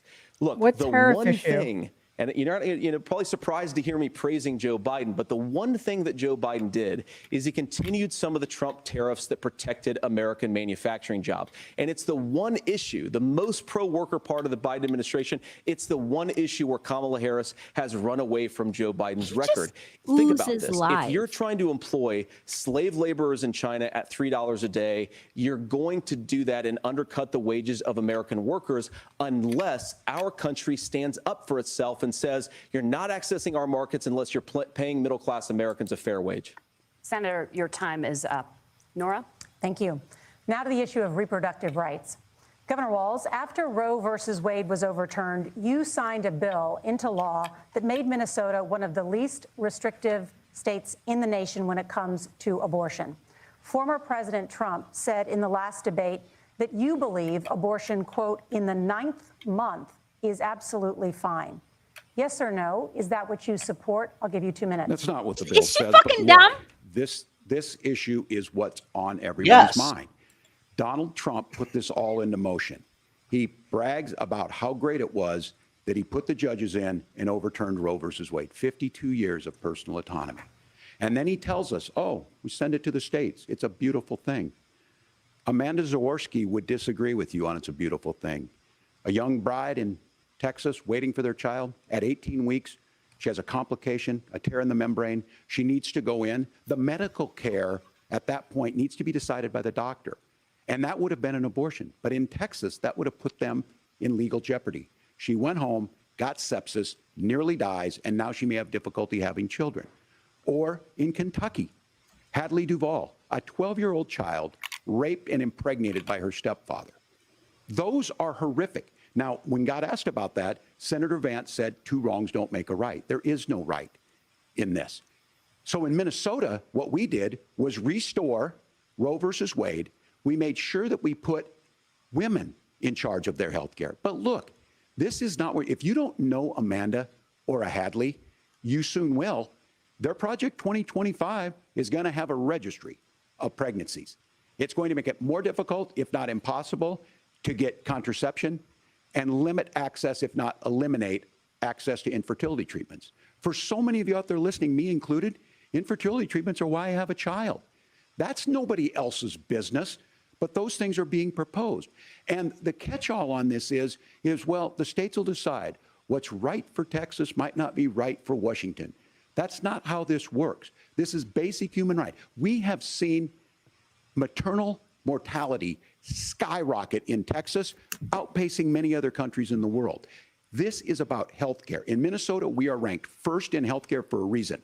We trust women, we trust doctors. Senator, do you want to respond to the governor's claim? Will you create a federal pregnancy monitoring agency? No, Nora, certainly we won't. And I want to talk about this issue because I know a lot of Americans care about it, and I know a lot of Americans don't agree with everything that I've ever said on this topic. And, you know, I grew up in a working class family in a neighborhood where I knew a lot of young women who had unplanned pregnancies and decided to terminate those pregnancies because they feel like they didn't have any other options. And, you know, one of them is actually very dear to me. And I know she's watching tonight, and I love you. And she told me something a couple years ago that she felt like if she hadn't had that abortion, that it would have destroyed her life because she was in an abusive relationship. And I think that what I take from that as a Republican who proudly wants to protect innocent life in this country, who proudly wants to protect the vulnerable, is that my party, we've got to do so much better of a job at earning the American people's 34 trust times back so far on this issue where they frankly just don't trust us. And I think that's He one of says the women things that should Donald stay in Trump and abusive I are relationships. endeavoring to do. I want us as a He said that Republican rape Party is to be inconvenient. pro-family in the fullest sense of the word. I want us to support fertility treatments. I want us to make it easier for moms to afford to have babies. I want to make it easier for young families to afford a home so they can afford a place to raise that family. And I think there's so much that we can do on the public policy front just he has to give to really women come back more on this options. one. Now, of course, Donald Trump has been very clear that on the abortion policy specifically, that we have a big country and it's diverse. And California has a different viewpoint on this than Georgia. Georgia has a different viewpoint from Arizona. And the proper way to handle this, as messy as democracy sometimes is to let voters make these decisions. Let the individual you let states women make their decide for abortion themselves. policy. This And is I think bullshit. that's what makes the most sense in a very big, Say a the very same thing diverse, about and let's men. be honest, sometimes a very, very messy. That's and divided toxic country. masculinity at Governor, its would you like worst. to respond and also answer the question about restrictions? Yeah, well, the question got asked, and Donald Trump made the accusation that wasn't true about Minnesota. Well, let me tell you about this idea that there's diverse states. Be There's a angry. young woman named Amber Thurman. She happened to be in Georgia, a restrictive state. Because of that, she had to travel a long distance to North Carolina to try and get her care. Amber Thurman died in that journey back and forth. The fact of the matter is, how can we as a nation say that your life and your rights, as basic as the right to control your own body, is determined on geography? There's a very real chance, had Amber Thurman lived in Minnesota, she would be alive today. That's why the restoration of Roe versus Wade. When you listen to Vice President Harris talk about this subject and you hear me talk about it, you hear us talking exactly the same. Donald Trump is trying to figure out how to get the political right of this. I agree with a lot of what Senator Vance said about what's happening. His running mate, though, does not. And that's the problem. Governor, your time is up. Senator, let me ask you about that. He mentioned, it was, I think, referring to a national ban. In the past, you have supported a federal ban on abortion after 15 weeks. In fact, you said if someone can't support legislation like that, quote, you are making the United States the most barbaric pro-abortion regime anywhere in the entire world. My question is, why have you changed your position? Well, Nora, first of all, I never supported a national ban. I did when I was running for Senate in 2022 talk about setting some minimum national standard. For example, we have a partial birth abortion ban in place in this country at the federal level. I don't think anybody's trying to get rid of that, or at least I hope not. That's though I not know a that thing. Democrats have taken a very radical pro-abortion stance. But Nora, one of the things that changed is in the state of Ohio, we had a referendum in 2023, and the people of Ohio voted overwhelmingly, by the way, against my position. And I think that what I learned from that, Nora, is that we've got to do a better job at winning back people's trust. So many young women would love to have families. So many young women also see an unplanned pregnancy as something that's going to destroy their livelihood, destroy their education, destroy their relationships. And we have got to earn people's trust back. And that's why Donald Trump and I are committed to pursuing pro-family policies, making childcare more accessible, making fertility treatments more accessible, because we've got to do a better job at that. And that's what real leadership is. Governor, your response. I'm going to respond on the pro-abortion piece of that. No, we're not. We're pro-women. We're pro-freedom to make your own choice. We know what the implications are to not be that. Women having miscarriages, women not getting the care, physicians feeling like they may be prosecuted for providing that care. And as far as making sure that we're educating our children and giving them options, Minnesota's a state with one of the lowest teen pregnancy rates. We understand that too. We know that the options need to be available, and we make that true. We also make it, we're a top 3 state for the best place to raise children. But these two things, to try and say that we're pro-children, but we don't like this, or you guys are pro-abortion, that's not the case at all. We are pro-freedoms for women to make their choices, and we're going, and Kamala Harris is making the case, to make options for children more affordable, a $6,000 child tax credit, but we're not going to base that on the backs of making someone like Amber Thurman drive 600 miles to try and get health care. Senator? May I respond to that? First of all, Governor, I agree with you. Amber Thurman should still be alive, and there are a lot of people who should still be alive, and I certainly wish that she was.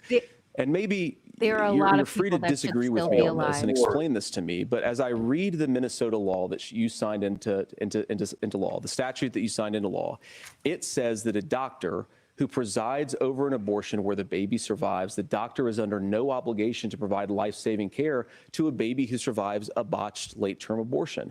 That is, I think, whether you're pro-choice or pro-abortion, that is fundamentally barbaric. And that's why I use that word, Nora, is because some of what we've seen, do you want to force Catholic hospitals to perform abortions against their will? Let's not fact check because any of Kamala that. Harris has supported suing Catholic nuns to Stop violate their freedom of him, conscience. We can Walls. be a big and diverse country where we respect people's freedom of conscience and make the country more pro-baby and pro-family. After him.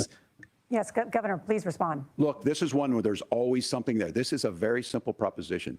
These are women's decisions to make about their healthcare decisions, and the physicians who know best when they need to do this. Trying to distort the way a law is written to try and make a point, that's not it at all. What was I wrong about, Governor? Please tell me, what was I wrong about? That is not the way the law is written. Look, I've given But how? I've given this advice on Tell a lot him. of things, that getting involved, that's been misread, and it was fact-checked at the last debate. But the point on this is there's a continuation of these guys to try and tell women or to get involved. I use this line on this, just mind your own business on this. Things worked best when Roe versus Wade was in place. When we do a restoration of Roe, that works best. That doesn't preclude us from increasing funding for children. It doesn't increase us from making sure that once that child's born, like in Minnesota, they get meals, they get early childhood education, they get health care. So the hiding behind we're going to do all these other things, when Not you're answering proposing this them in your libel budget. is Kamala Harris just is proposing them. malpractice. She's proposing all those things to make life easier for families. I asked a specific question, Governor. You gave me a slogan as a response. It's not the case. It's not true. That's not what the law says. Why So the they fuck fact-checked it with is he President asking Trump. him questions? Gentlemen, there's a lot to discuss. We have to move on, and we're going to be right back with much more of the CBS News vice presidential debate in just a moment.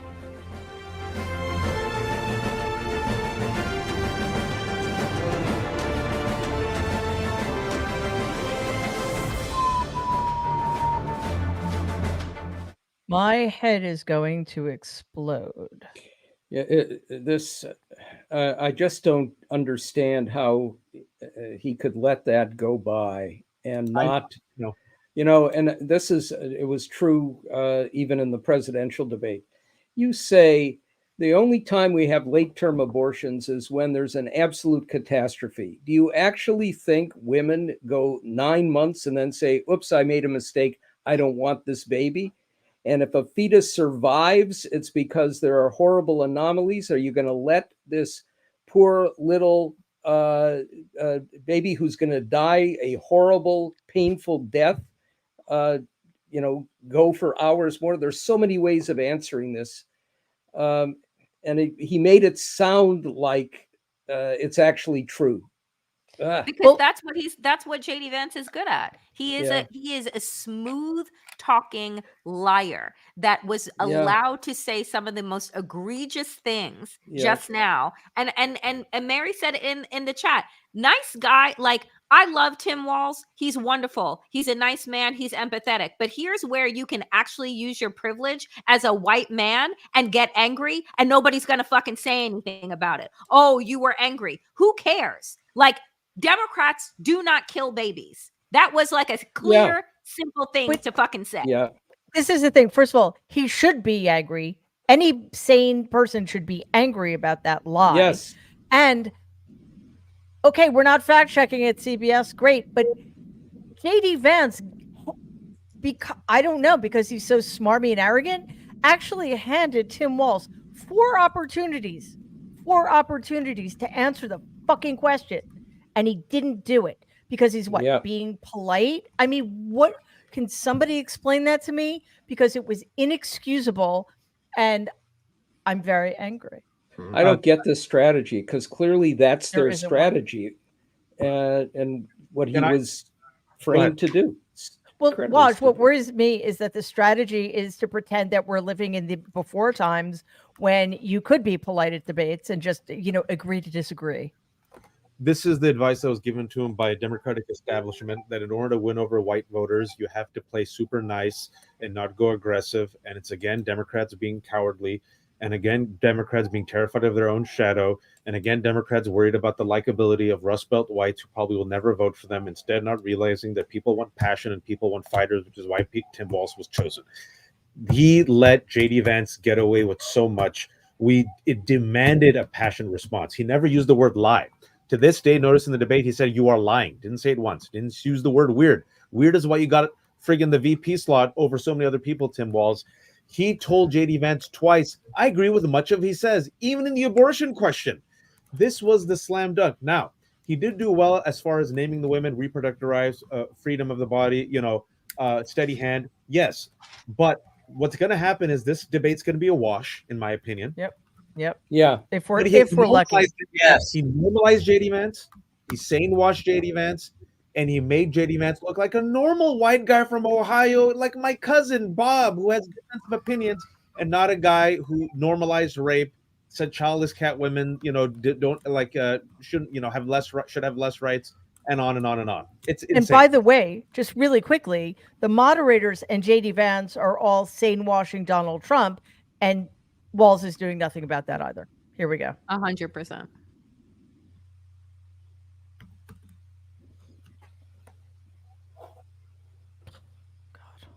This is the best part of the debate so far. Silence. Let's meditate, shall we?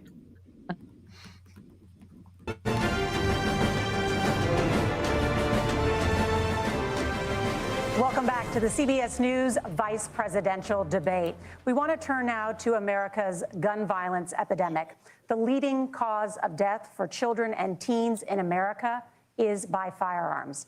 Senator Vance, you oppose most gun legislation that Democrats claim would curb gun violence. You oppose red flag gun laws and legislation to ban certain semi-automatic rifles, including AR-15s. So let me ask you, earlier this year, for the first time, the parents of a school shooter were convicted of involuntary manslaughter and sentenced to 10 years in prison. Do you think holding parents responsible could curb mass shootings? I'll give you 2 minutes. Yeah, well, Nora, on that particular case, I don't know the full details, but I certainly trust local law enforcement and local authorities to make those decisions. I think in some cases the answer is going to be yes, and in some cases the answer is going to be no. And the details really matter here, of course. For example, if a kid steals a gun, that's going to be different than if a parent hands over a gun knowing that their kid is potentially dangerous. But look, I want to just sort of speak as a father of 3 beautiful little kids, and our oldest is now in second grade. And like a lot of parents, we send our kids to school with such hope and such joy and such pride at their little faces on the first day of school. And we know, unfortunately, that a lot of kids are going to experience this terrible epidemic of gun violence. And of course, our hearts go out to the families that are affected by this terrible stuff. And we do have to do better. And I think that Governor Walz and I actually probably agree that we need to do better on this. The question is just, how do we actually do it? Now, here's something that really bothers me and worries me about this epidemic of violence. The gross majority, close to 90% in some of the statistics I've seen, of the gun violence in this country is committed with illegally obtained firearms. And while we're on that topic, we know that thanks to Kamala Harris's open border, we've seen a massive influx in the number of illegal guns run by the Mexican drug cartels. Total so that number, horseshit. the amount of illegal guns in our country is higher today than it was 3.5 years ago.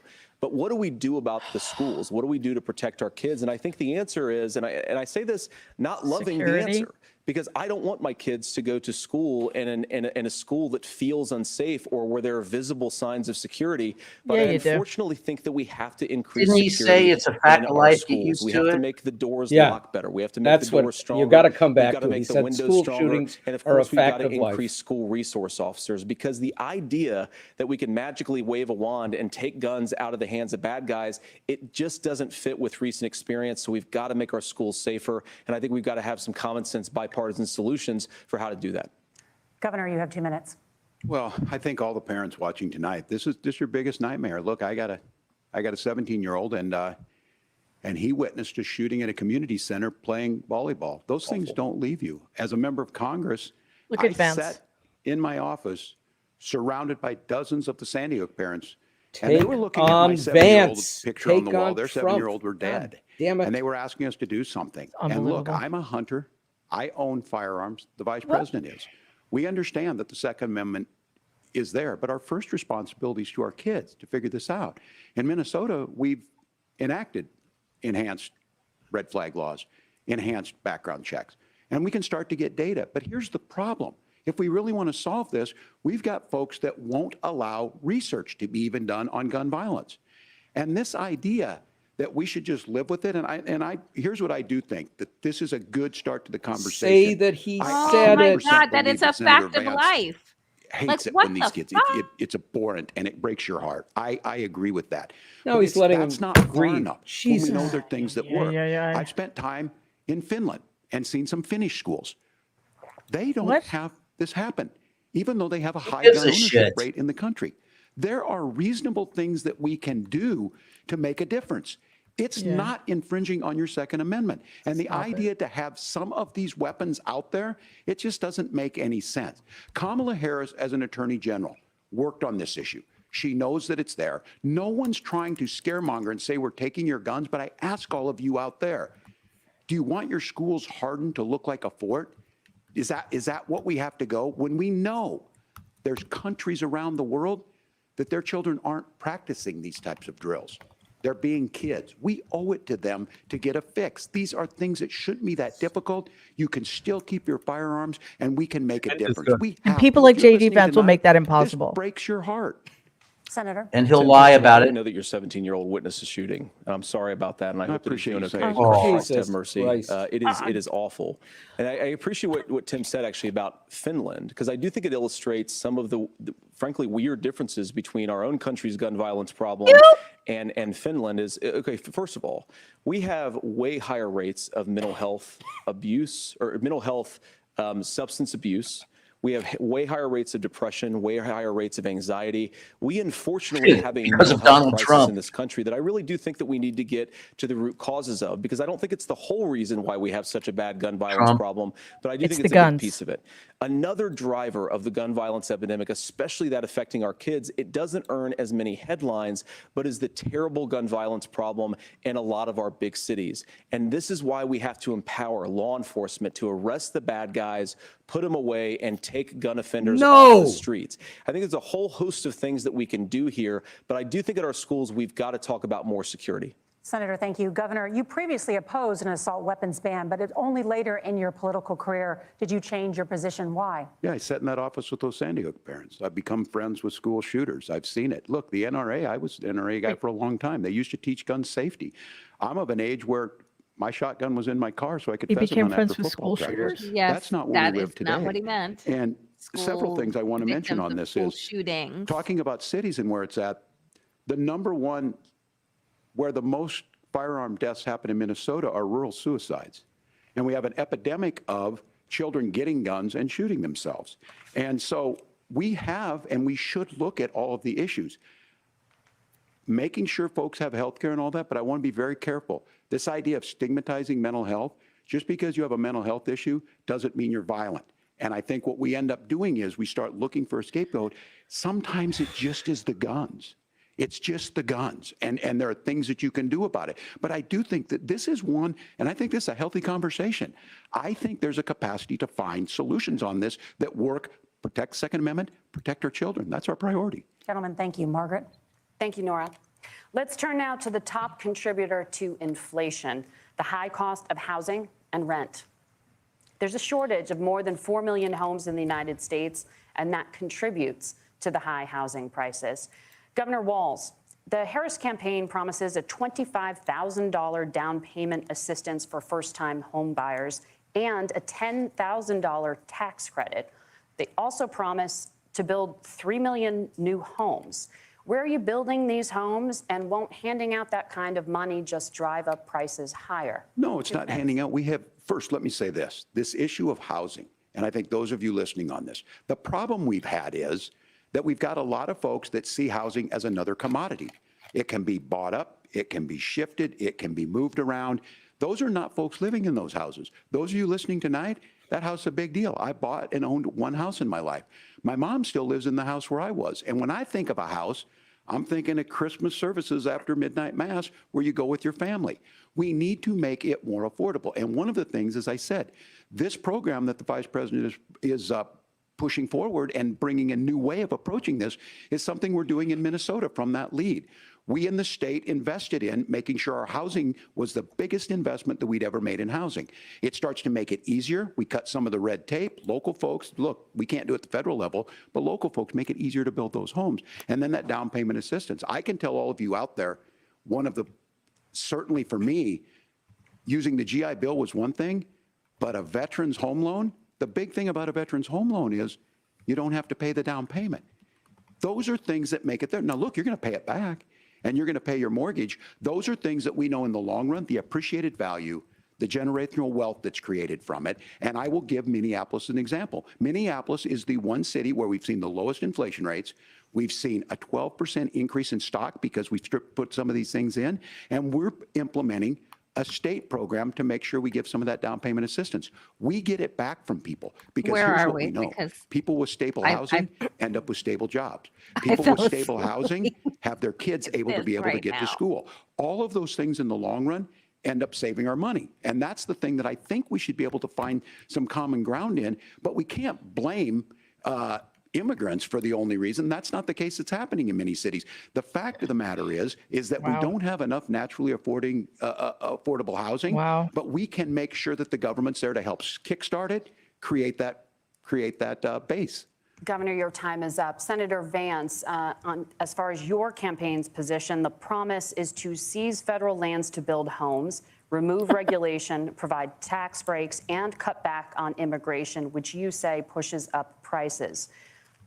Where are you going to build all the new homes you're promising, and what part of any of this plan will provide immediate relief? You have 2 minutes. Well, first of all, Tim just said something that I agree with. We don't want to blame immigrants for higher housing prices, but we do want to blame Kamala Harris for letting in millions of illegal aliens into this country, which does drive up Jesus costs. Christ. 25 million illegal aliens competing with Americans for scarce homes is one of the most significant drivers of home prices in the country. It's why we have massive increases in home prices that have happened right alongside massive increases in illegal alien populations under Kamala Harris's leadership. Now, Tim just mentioned a bunch of ideas.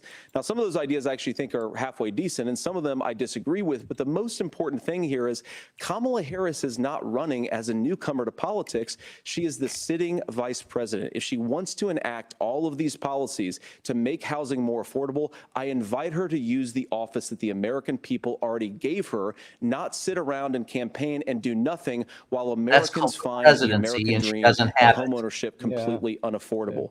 Now, you asked, Margaret, what would immediately change the equation for American citizens if you lower energy prices? As Donald Trump says, drill, baby, drill. One of the biggest drivers of housing costs, aside from illegal immigration, is, think about it. If a truck driver's paying 40% more for diesel, then the lumber he's delivering to the job site to build the house is also going to become a lot more expensive. If we open up American energy, you will get immediate pricing relief was opened up for far American more citizens, under Biden not by than the it way was just under in Trump, housing, and but in a he's- whole host of other economic goods too.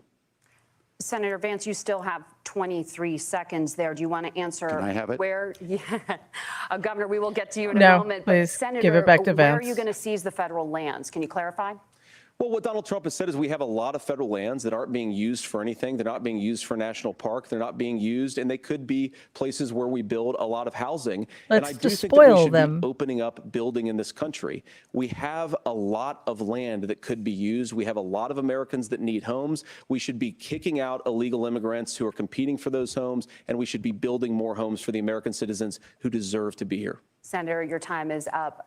Governor, I do want to let you respond to the allegation that the vice president is letting in Well, of course, that's not migrants true. And again, that you it's have the affecting facts. I housing guess we prices. agreed not to fact check. I'll check it. That, look, crossings are down compared to when Donald Trump left office. But it's, again, blaming and not trying to find the solution. I was going to ask, though, on this question, are we going to drill and build houses in the same federal land? And I think when people hear federal lands, these are really important pieces of land. Now, Minnesota doesn't have a lot of federal lands. I know in the western part of the countries we do. There's not a lot of federal lands in and around Minneapolis, for example. So the issue is I don't understand the federal lands issue unless we see this, and I worry about this as someone who cares deeply about our national parks and our federal lands. Look, Minnesota, we protect these things. We've got about 20% of the world's fresh water. These lands protect. They're there for a reason. They belong to all of us. But again, this is when you view housing and you view these things as commodities. Like, there's a chance to make money here. Let's take this federal land and let's sell it to people for that. I think there's better ways to do this. We've seen it in Minnesota. We're able to refurbish some of these houses. We're able to make some investments. That gets people in. And I'm still on the fact on this. Economists, Senator Vance, you said you don't like the economists. Which economists are saying that it is immigrants that's adding to the cost? Governor, Where's your the study?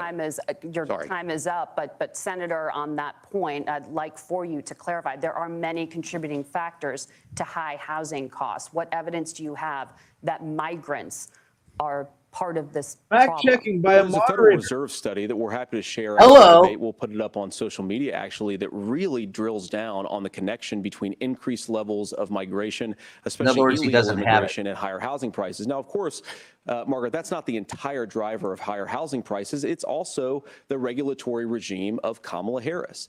Look, we are a country of Because she's builders. We're a president of the country United doers. States, We're a country evidently. of explorers. But we increasingly have a federal 28th administration time you that makes said it that, harder Kamala to Harris develop our administration. resources, makes it harder to build things, and wants to throw people Well, I in expect him jail to do that. for He's gonna not go doing after Harris. everything exactly as Kamala Harris says they have to do. And what that Still means wrong. is that you have a Waltz lot of people to who would love to build undercut homes who aren't able the to build law. homes. And I correct. actually agree with Tim Waltz. We should get out of this idea of housing as a commodity. But the thing that has most turned housing into a commodity is giving it away to millions upon millions of people who have no legal right to be here. What are the federal That's a lie. regulations? I deal with this as a governor.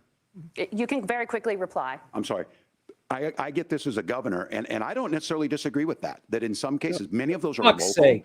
Many of them are state. I don't know which ones are federal, but I think whenever we talk regulations, people think they can get rid of them. I think you want to be able to get out of your house in a fire. I think you want to make sure that it's fireproof and those types of things. So which are the regulations? Because the vice president's not responsible for those. Congress writes those. Governor, thank you. Gentlemen, we have a lot to get to. You're passionate about the housing crisis. Bill, I we can have a lot tell. to get But to. Nora? We could wrap it Thank you. up. One of the top problems facing Americans I'm is with the you. high cost of health care. Senator Vance, At the last presidential debate, Concept former of a President plan. Trump was asked about replacing the Affordable Care Act. Social Security, In response, Medicare. he said, "I have concepts of a plan." Since then, Senator, you've talked about changing how chronically ill Americans get health insurance. Can you explain how that would work? And can you guarantee that Americans with pre-existing conditions won't pay more? I'll give you 2 minutes. Well, of course, we're going to cover Americans with pre-existing conditions. In fact, a lot of my family No, you're members not. have gotten health care. I believe, members of my family There actually he got goes with his private family health again. insurance, at least for the first time, switched off of Medicaid onto private insurance for the first time under Donald Trump's leadership. And I think that, a lot of people have criticized this concepts of a plan remark.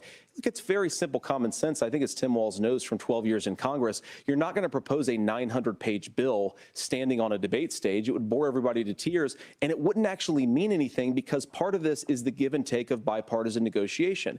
Now, when Donald Trump was actually president, and again, he has a record to be proud of, prescription drugs fell in 2018 for the first time in a very long time. Under Kamala Harris's leadership, prescription drugs are up about 7%. Under Donald Trump's entire 4 years, they were up about 1.5%. He introduced pricing transparency. Think about healthcare. You go into a hospital, you try to buy something, and nobody knows what it actually costs. That price transparency will actually give American consumers a little bit more choice and will also drive down costs. And we talked about, the reinsurance regulations is what I was talking about. Look, Donald Trump has said that if we allow states to experiment a little bit on how to cover both the chronically ill but the non-chronically ill, it's not just a plan. He actually implemented some of these regulations when he was president of the United States. And I think you can make a really good argument that it salvaged Obamacare, which was doing disastrously until Donald Trump came along. And I think this is an important point about President Trump. Of course, you don't have to agree with everything that President Trump has ever said or ever done. But when Obamacare was crushing under the weight of its own regulatory burden and healthcare costs, Donald Trump could have destroyed the program. Instead, he worked in a bipartisan way to ensure that Americans had access to affordable care. It's not perfect, of course, and there's so much more that we can do, but I think that Donald Trump has earned the right to put in place some better health care policies. He's earned it because he did it successfully the first time. Governor? All right, here's where being an old guy gives you some history. I was there at the creation of the ACA. And the reason it was so important is I come from a major healthcare state, home of the Mayo Clinic, home to Medical Alley. 3M, Medtronic, all of those. We understand healthcare. It's why we're ranked first on affordability and accessibility and quality of healthcare. And so what I know is under Kamala Harris, more people are covered than they have before. And those of you listening, this is critical to you. Now, Donald Trump all of a sudden wants to go back and remember this. He ran on the first thing he was going to do on day one was to repeal Obamacare. On day one, he tried to sign an executive order to repeal the ACA. He signed on to a lawsuit to repeal the ACA, but lost at the Supreme Court. And he would have repealed the ACA had it not been for the courage of John McCain to save that bill. Now, fast forward, what that means to you is you lose your pre-existing conditions. If you're sitting at home and you got asthma, too bad. If you're a woman, probably not. Broke your foot during football, might kick you out. Your kids get kicked out when they're 26. Kamala Harris negotiated drug prices for the first time with Medicare. We have 10 drugs that will come online, the most common ones that'll be there. But look, this issue, and when Donald Trump said, I've got a concept of a plan, it cracked me up as a fourth grade teacher because my kids would have never given me that. But what Senator Vance just explained might be worse than a concept, because what he explained is pre-Obamacare. And I'll make this as simple as possible because I have done this for a long time. What they're saying is, if you're healthy, why should you be paying more?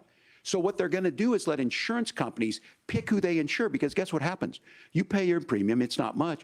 They figure they're not going to have to pay out to you. But those of you a little older, gray, it should have been got cancer, you're going to get kicked out of it. That's why the system didn't work. Kamala Harris will protect and enhance the ACA.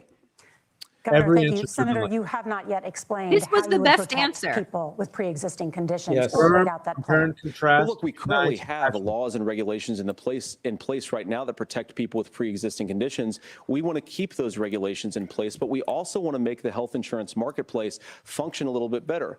Now, what Governor Walz just said is actually not How many true. years did they a lot have of what to happened give and the us reason that healthcare, Obamacare was the crushing under its own Republicans? weight is that a lot of young and healthy people were leaving the exchanges. Every Donald 2 weeks when Trump was actually helped president, he address said, I've that got a problem, plan. It'll and be he there did within so in 2 a way weeks. that preserved people's access to I thought that coverage was who had infrastructure. pre-existing conditions. Both. But again, Both. No, that was health, and it some of was these and it guys was do on is the, they his make weekly a lot of guidance. claims. Come on, every let's week. listen. Let's Donald listen, Trump please. becomes president, all of these terrible consequences are going to ensue. But in reality, Donald Trump was president. Inflation was low, take-home pay was higher, and he saved the very program from a Democratic administration that was collapsing and would have collapsed absent his leadership. He did his job, which is govern in a bipartisan way and get results, not just complain about problems, but actually solve them. Governor, did enrollment under the Affordable Care Act go up under the Trump administration? It's higher now that we've seen it go up. Look, people are using it. The system works. And the question about this of young people or whatever, that's the individual mandate piece of this. And Republicans fought tooth and nail saying, well, Americans should be free to do this. Well, then So what you happens think the is individual mandate's a good idea? you shrink. I think the idea of Don't- making sure the risk pool is broad enough to cover everyone, that's the only way insurance works. When it doesn't, it collapses. You are asking pre-ACA where we get people out. Look, people know that they need to be on health care. People expect it to be there. And when we are able to make it, and we are making it this way, when we incentivize people to be in the market, when we help people who might not be able to afford it get there, and we make sure then when you get sick and old, it's there for you. Because I heard people say, well, I don't want to buy into Medicare or whatever. Good luck buying health care once you get past 70. So look, the ACA works. We can continue to do better. Kamala Harris did that. The way she made everything better was negotiating those 10 drugs on Medicare for the first time in American history. Thank you. Margaret? Can I address that? I apologize. We're out of Go time. ahead, We have a Nora. number of subjects to discuss. Margaret? Let's talk about families in America. Are we going until 11 here? There You got is a number of child things. care crisis Apparently so. in this country, and the United States Please is one no. of the very few developed countries in the world without a national paid leave program for new parents. Governor Walz, you said that if Democrats win both the White House and Congress, this is a Lean into day it. one priority for you. How long should employers be required to pay workers while they are home taking care of their newborns? You have 2 minutes. Yeah, well, that's negotiable, and that's what Congress worked. But here's what the deal is. Americans sitting out there right now, you may work for a big company. Look, we're home in Minnesota to some of the largest Fortune 500 companies. Kamala Harris knows that in California. Those companies provide paid family and medical leave. One is, I think they're moral and they think it's a good thing, but it also keeps their employees healthy. We in Minnesota passed a paid family and medical leave. You have a child, and I had to go back to work 5 days after my kids were born. This allows you to stay home a certain amount of time. What we know is that gets the child off to a better start, the family works better, we stay in their employers, we get more consistency in that. So Kamala Harris has made it a priority. We implemented it in Minnesota and we see growth. That's how you become a pro-business state. But the negotiations on it, and here's the issue, those big companies are able to offer it. Those of you out there who don't have it, just imagine what happens if you get cancer or your child gets sick. We know what happens. You end up staying home. In some places, that means no paycheck because you've got no protection on that. This is the case of an economy that Donald Trump has set for the wealthiest amongst us. He's willing to give those tax breaks to the wealthiest. He's willing to say, bust those unions up, do whatever. What we're saying is the economy works best when it works for all of us. And so a paid family medical leave program, and I will tell you, go to the families or go to the businesses and ask them. As far as childcare on this, you have to take it at both the supply and the demand side. You can't expect the most important people in our lives to take either our children or our parents to get paid the least amount of money. And we have to make it easier for folks to be able to get into that business and then to make sure that folks are able to pay for that. We were able to do it in Minnesota, and I'm still telling you this. We were listed as the best state. We're still in crisis on this. A federal program of paid family and medical leave and help with this will enhance our workforce, enhance our families, and make it easier to have the children that you want. Governor, your time is up. Senator, do you support a national paid leave program? And if so, For how long should employers be mandated to pay their employees while they are home taking care of their newborn? You have 2 minutes. Yeah, well, first of all, Margaret, a number of my Republican colleagues and some Democrats, too, have worked on this issue. And I think there is a bipartisan solution here because a lot of us care about this issue. I mean, look, I speak from this very personally because I'm married to a beautiful woman who is an incredible mother to our 3 beautiful kids, but is also a very, very brilliant corporate Time he litigator. said that. And I'm so proud of her. But being a working mom, even for somebody with all of the advantages of my wife, is extraordinarily difficult. And it's not just difficult from a policy perspective. She actually had access to paid family leave because she worked for a bigger company. But the cultural pressure on young families and especially young women, I think makes it really hard for people to choose the family model they want. A lot of young women would like to go back to work immediately. Some would like to spend a little time home with the kids. Some would like to spend longer at home with the kids. We should have a family care model that makes choice possible. And I think this is a very important substantive difference between Donald Trump and Kamala Harris's approach. I mean, look, if you look at the federal programs that we have that support paid family leave right now, the Community Development Block Grant, and there's another block grant program that spends a lot of money from the federal government. These programs only go to one kind of childcare model. Let's say you'd like your church maybe to help you out with childcare. Maybe you live in a rural area or an urban area and you'd like to get together with families in your neighborhood to provide childcare in the way that makes the most sense. You don't get access to any of these federal monies. We want to promote choice in how we deliver family care and how we promote childcare because, look, it is unacceptable. And, you know, of course, Tim and I have been on the campaign trail a lot the past 7 or 8 weeks. And one of the biggest complaints I hear from young families is people who feel like they don't have options, like they're choosing between going to work or taking care for their kids. That is an incredible burden to put on American families. We're the only country that does it. I think we could do a heck of a lot better. Senator, thank you. You have also said, Senator Vance, many things about the American family. The Federal Reserve says parents will spend nearly as much on child care as they do on housing each month. So I want to get your thoughts on this. President Trump recently said, as much as child care is talked about as being expensive, it's relatively speaking not very expensive compared to the kinds of numbers we'll be taking in. Is President Trump committed to the $5,000 per child tax credit that you have described? You have 1 minute. Well, what President Trump said, Margaret, I just want to defend my running mate here a little bit, is that we're going to be taking in a lot of money by penalizing companies for shipping jobs overseas and penalizing countries who employ slave laborers and then ship their products back into our country and undercut the wages of American workers. It's the heart of the Donald Trump economic plan. Cut taxes for American workers and American families. Cut taxes for businesses that are hiring and building companies in the United States of America, but penalize companies and countries that are shipping jobs overseas. That's the heart of the economic proposal. And I think what President Trump is saying is that when we bring in this additional revenue with higher economic growth, we're going to be able to provide paid family leave, child care options that are viable and workable for a lot of American families. Can you clarify how that will solve the child care shortage? That was awesome. Well, because as Tim said, a lot of the child care shortage is we just don't have enough resources going into the multiple people who could be providing family care options. And we're going to have to, unfortunately, look, we're going to have to spend more money. We're going to have to induce more people to want to provide child care options for American families, because the reason it's so expensive right now is because you've got way too few people providing this very essential service. Did that mean Thank anything? you, Senator.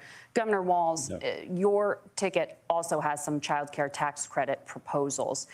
Do you think Congress will agree to the $6,000 credit for newborns and $3,000 credit for children over the age of 6, as your campaign has promised? Is that realistic? Well, if these members of Congress are listening to anybody, I can tell you, and this is the biggest issue. Everybody listening tonight knows. I mean, I'm sure they were shocked to hear it's not that expensive. And let's be clear, whether it's $5,000 or $6,000, that pays you about 3 or 4 months. Let's be clear of where we're at on this. It's because we got out of an imbalance on this. We thought we were going to get by not paying people. I don't think Senator Vance and I are that far apart. I'm not opposed to what he's talking about on options. We've done scholarships types of things. I think we need to be open to making the case. But the issue here is, the question you asked is, you're not going to pay for it with these tariffs. That's just adding another $4,000 on the family and taking less. So not only do they not get the money to pay for that, they're $4,000 in the hole. That's Wharton School. That's his alma mater. And so I think the issue here is, If those members of Congress, I can't believe they're not. When I go to businesses, sure, they'll talk about taxes sometime, but they will lead with childcare and they will lead with housing, because we know the problem is, especially in a state like Minnesota, we need more workers because our economy is growing, but we need the workforce. Governor, thank you. We need to move on. Nora? Let's talk about the state of democracy, the top issue for How long does this Americans go? after the economy and inflation. I think After they the must be Legit, going I thought it was all until the way along. 10:30. campaign and others filed 62 lawsuits contesting the results. Judges, including those appointed by President Trump and other Republican presidents, looked at the evidence and said there was no widespread fraud. The governors of every state in the nation, Republicans and Democrats, certified the 2020 election results and sent a legal slate of electors to Congress for January 6th. Senator Vance, you have said you would not have certified the last presidential election and would have asked the states to submit alternative electors. That has been called unconstitutional and illegal. Would you again seek to challenge this year's election results, even if every governor certifies the results? I'll give you 2 minutes.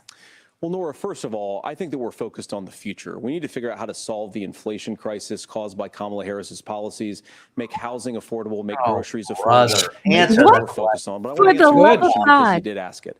Look, I'm what happy President with Trump has this. said is that there were problems in 2020, and my own belief is that Beautiful we should cat, fight Mary. about those issues, debate those issues peacefully in the public square, and that's all I've said, and that's all that Donald Trump has That's said. bullshit. Remember, he said that on January the that's 6th, fine. the protesters ought to protest peacefully. And on January the 20th, what No, happened? I was Joe there. Biden That's a became the lie. president. Donald Trump left the White House. And now, of course, unfortunately, we have all of the negative policies that have come from the Harris-Biden administration. Another lie. I believe that we actually do have a threat to democracy in this country, but unfortunately, it's not the threat to democracy that Kamala Harris and Tim Walz want to talk about. It is the threat of censorship. It's Americans casting aside lifelong friendships because of disagreements over politics. It's big technology companies silencing their fellow Please don't citizens. blow this And it's Kamala balls. Harris No. saying that Yeah. rather than debate and persuade her fellow Americans, she'd like to censor people who engage in misinformation. I think that is a much bigger threat to democracy than anything that He's we've seen in this reframing the country argument, in the and last Walz will 4 years, respond in to the that. last 40 years.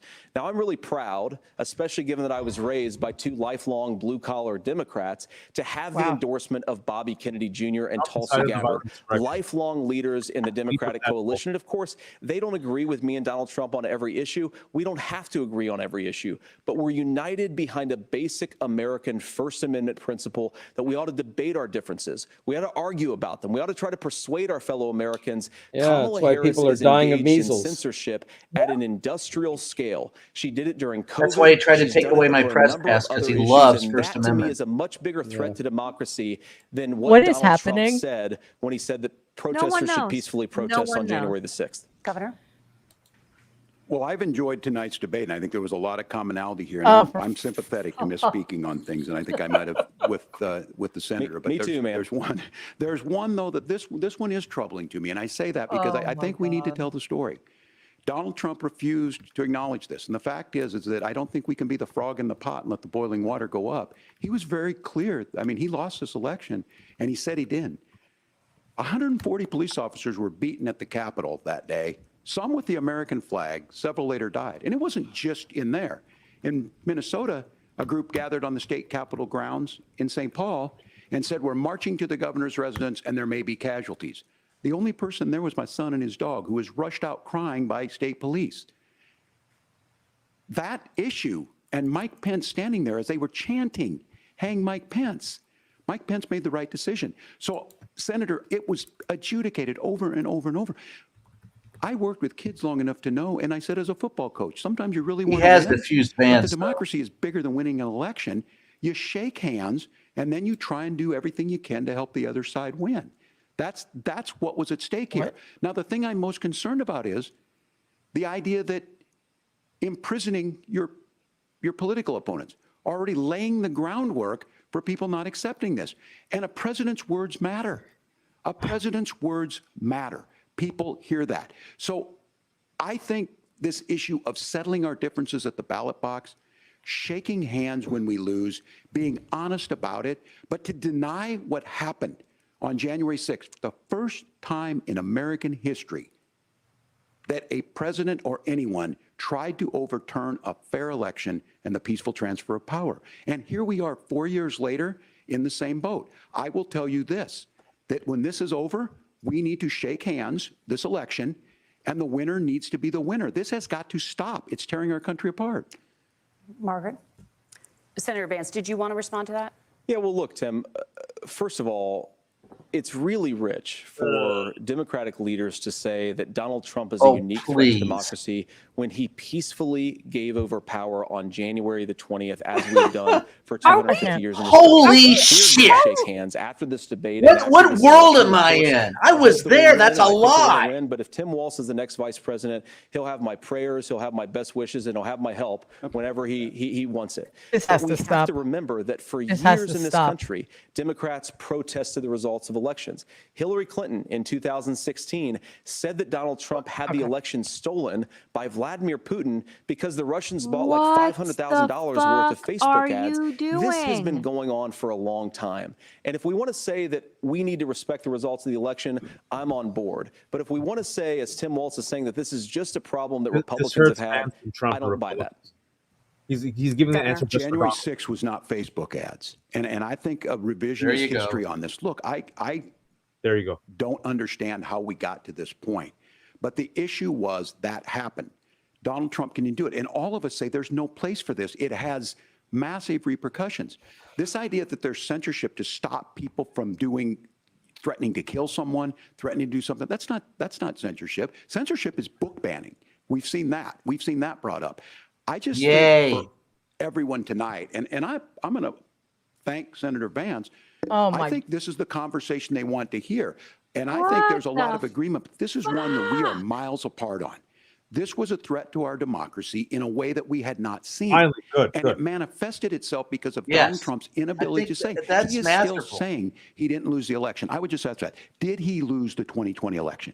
Tim, I'm focused on the future. Did Kamala Harris censor Americans from speaking their mind in the wake of the 2020 COVID situation? Ask the question again. That is a damning non-answer. It's a damning non-answer. Yeah. Talk about All right. Obviously, Donald Trump and I think that there were problems in 2020. Ask it again. We've talked about it. I'm happy to talk about it further. Ask it again. But you guys attack us for not believing in democracy. The most sacred right under the United States democracy is the First Amendment. You yourself have said there's no First Amendment right to misinformation. Kamala Harris wants to use the power of government and big tech to silence people from speaking their minds. That is a threat to democracy that will long outlive this present political moment. I would like Democrats and Republicans to both reject censorship. Let's persuade one another. Let's argue about ideas, and then let's come together afterwards. You can't yell fire in a crowded theater.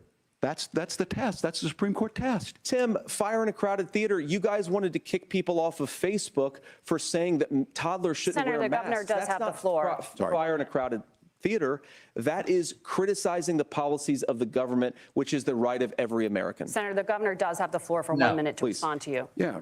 Well, ask it again. I don't run Facebook. What I do know is I see a candidate out there who refused, and now again, and this I'm pretty shocked by this. He lost the election. Good. This is not a debate. It's not anything anywhere other than in Donald Trump's world. Because look, when Mike Pence made that decision to certify that election, that's why Mike Pence isn't on this stage. What I'm concerned about is, where is the firewall with Donald Trump? Where is the firewall if he knows he could do anything, including taking an election, and his vice president's not going to stand to it? That's what we're asking you, America. Will you stand up? Will you keep your oath of office, even if the president doesn't? And I think Kamala Harris would agree. She wouldn't have picked me if she didn't think I would do that, because of course that's what we would do. So America, I think you've got a really clear choice on this election of who's going to honor that democracy and who's going to honor Donald Trump. Governor, your time Finally. is up. Yes, finally. Thank you, gentlemen. Good. We will be right back with both of our candidates. The CBS News Vice Presidential Debate continues. Closing arguments? Closing. That was the best of the night. Sorry, go ahead, Mary. No. I was just saying, I was like this close to just crawling under the covers and not coming out ever again. The until he takeaway, did look, that. the midterm elections, if you remember, top 5 issues were women's rights, threat to democracy. He has been underwhelming, but he finally got the opening. He got the permission, or maybe unconsciously, like the inner Tim Walz came out with and jettisoned the horrible training that he was given by the establishment Democrats. And I think he heard me and Danielle. Honestly, I think that's what happened. Cornered JD Vance, and JD Vance had to double down because that's how extreme the base is. The audience is Donald Trump, and I think JD Vance made a huge mistake where the moderators were moving on, and he said, "No, no, no, let me come out again." And then Walz pounced on him again. The biggest moment for Walz was right there, right there for American public. Whatever happens, I'll concede. This is not America. I'll shake your hand. We'll walk away. Remember Donald Trump, January 6th insurrection. 4 years later, do you agree with Donald that he didn't lose? Wow. Second point, women's rights, and third point, the healthcare. I think that will be the takeaways. And despite all of our frustration and anger, the fact that he played so nice. I think. Well, I think he walked him into a trap. I think he walked him into a trap. Is what people are going to remember, right? Like he nailed it by basically saying, "This is the reason why." Like, where is Mike Pence? Yep. Right? Let's remind people why Donald Trump has a new running mate right now, because you tried to kill the other one, right? And let's remind people how many police officers were injured on January the 6th. Let's remind people about, I'm asking you right now, who won the election? And JD Vance on national television just now gave a non-answer, right? So I think damning non-answer. A damning non-answer. And I think that for sitting with the American people, when Tim Walz looked in the camera and said, "You have a real decision to make about who is going to support democracy and who is going to support Donald Trump." Boom. The sentence that made the difference was, "This is not up for debate. Donald Trump lost the election." And with that, he sealed the coffin on JD Vance's arguments, who tried to then switch it to a nonsensical, that Kamala Harris is somehow stifling our free speech, which is a crock of shit. Kamala, you've been listening to Donald. I'm sorry. My wife's name and hers are so close, and I always blow it. Forgive me. I don't mean. My wife corrects me all the time too. I called her Pamela the other day, and she almost got me. But look, at the end of the day, this is crap. And that was the best response he could have given.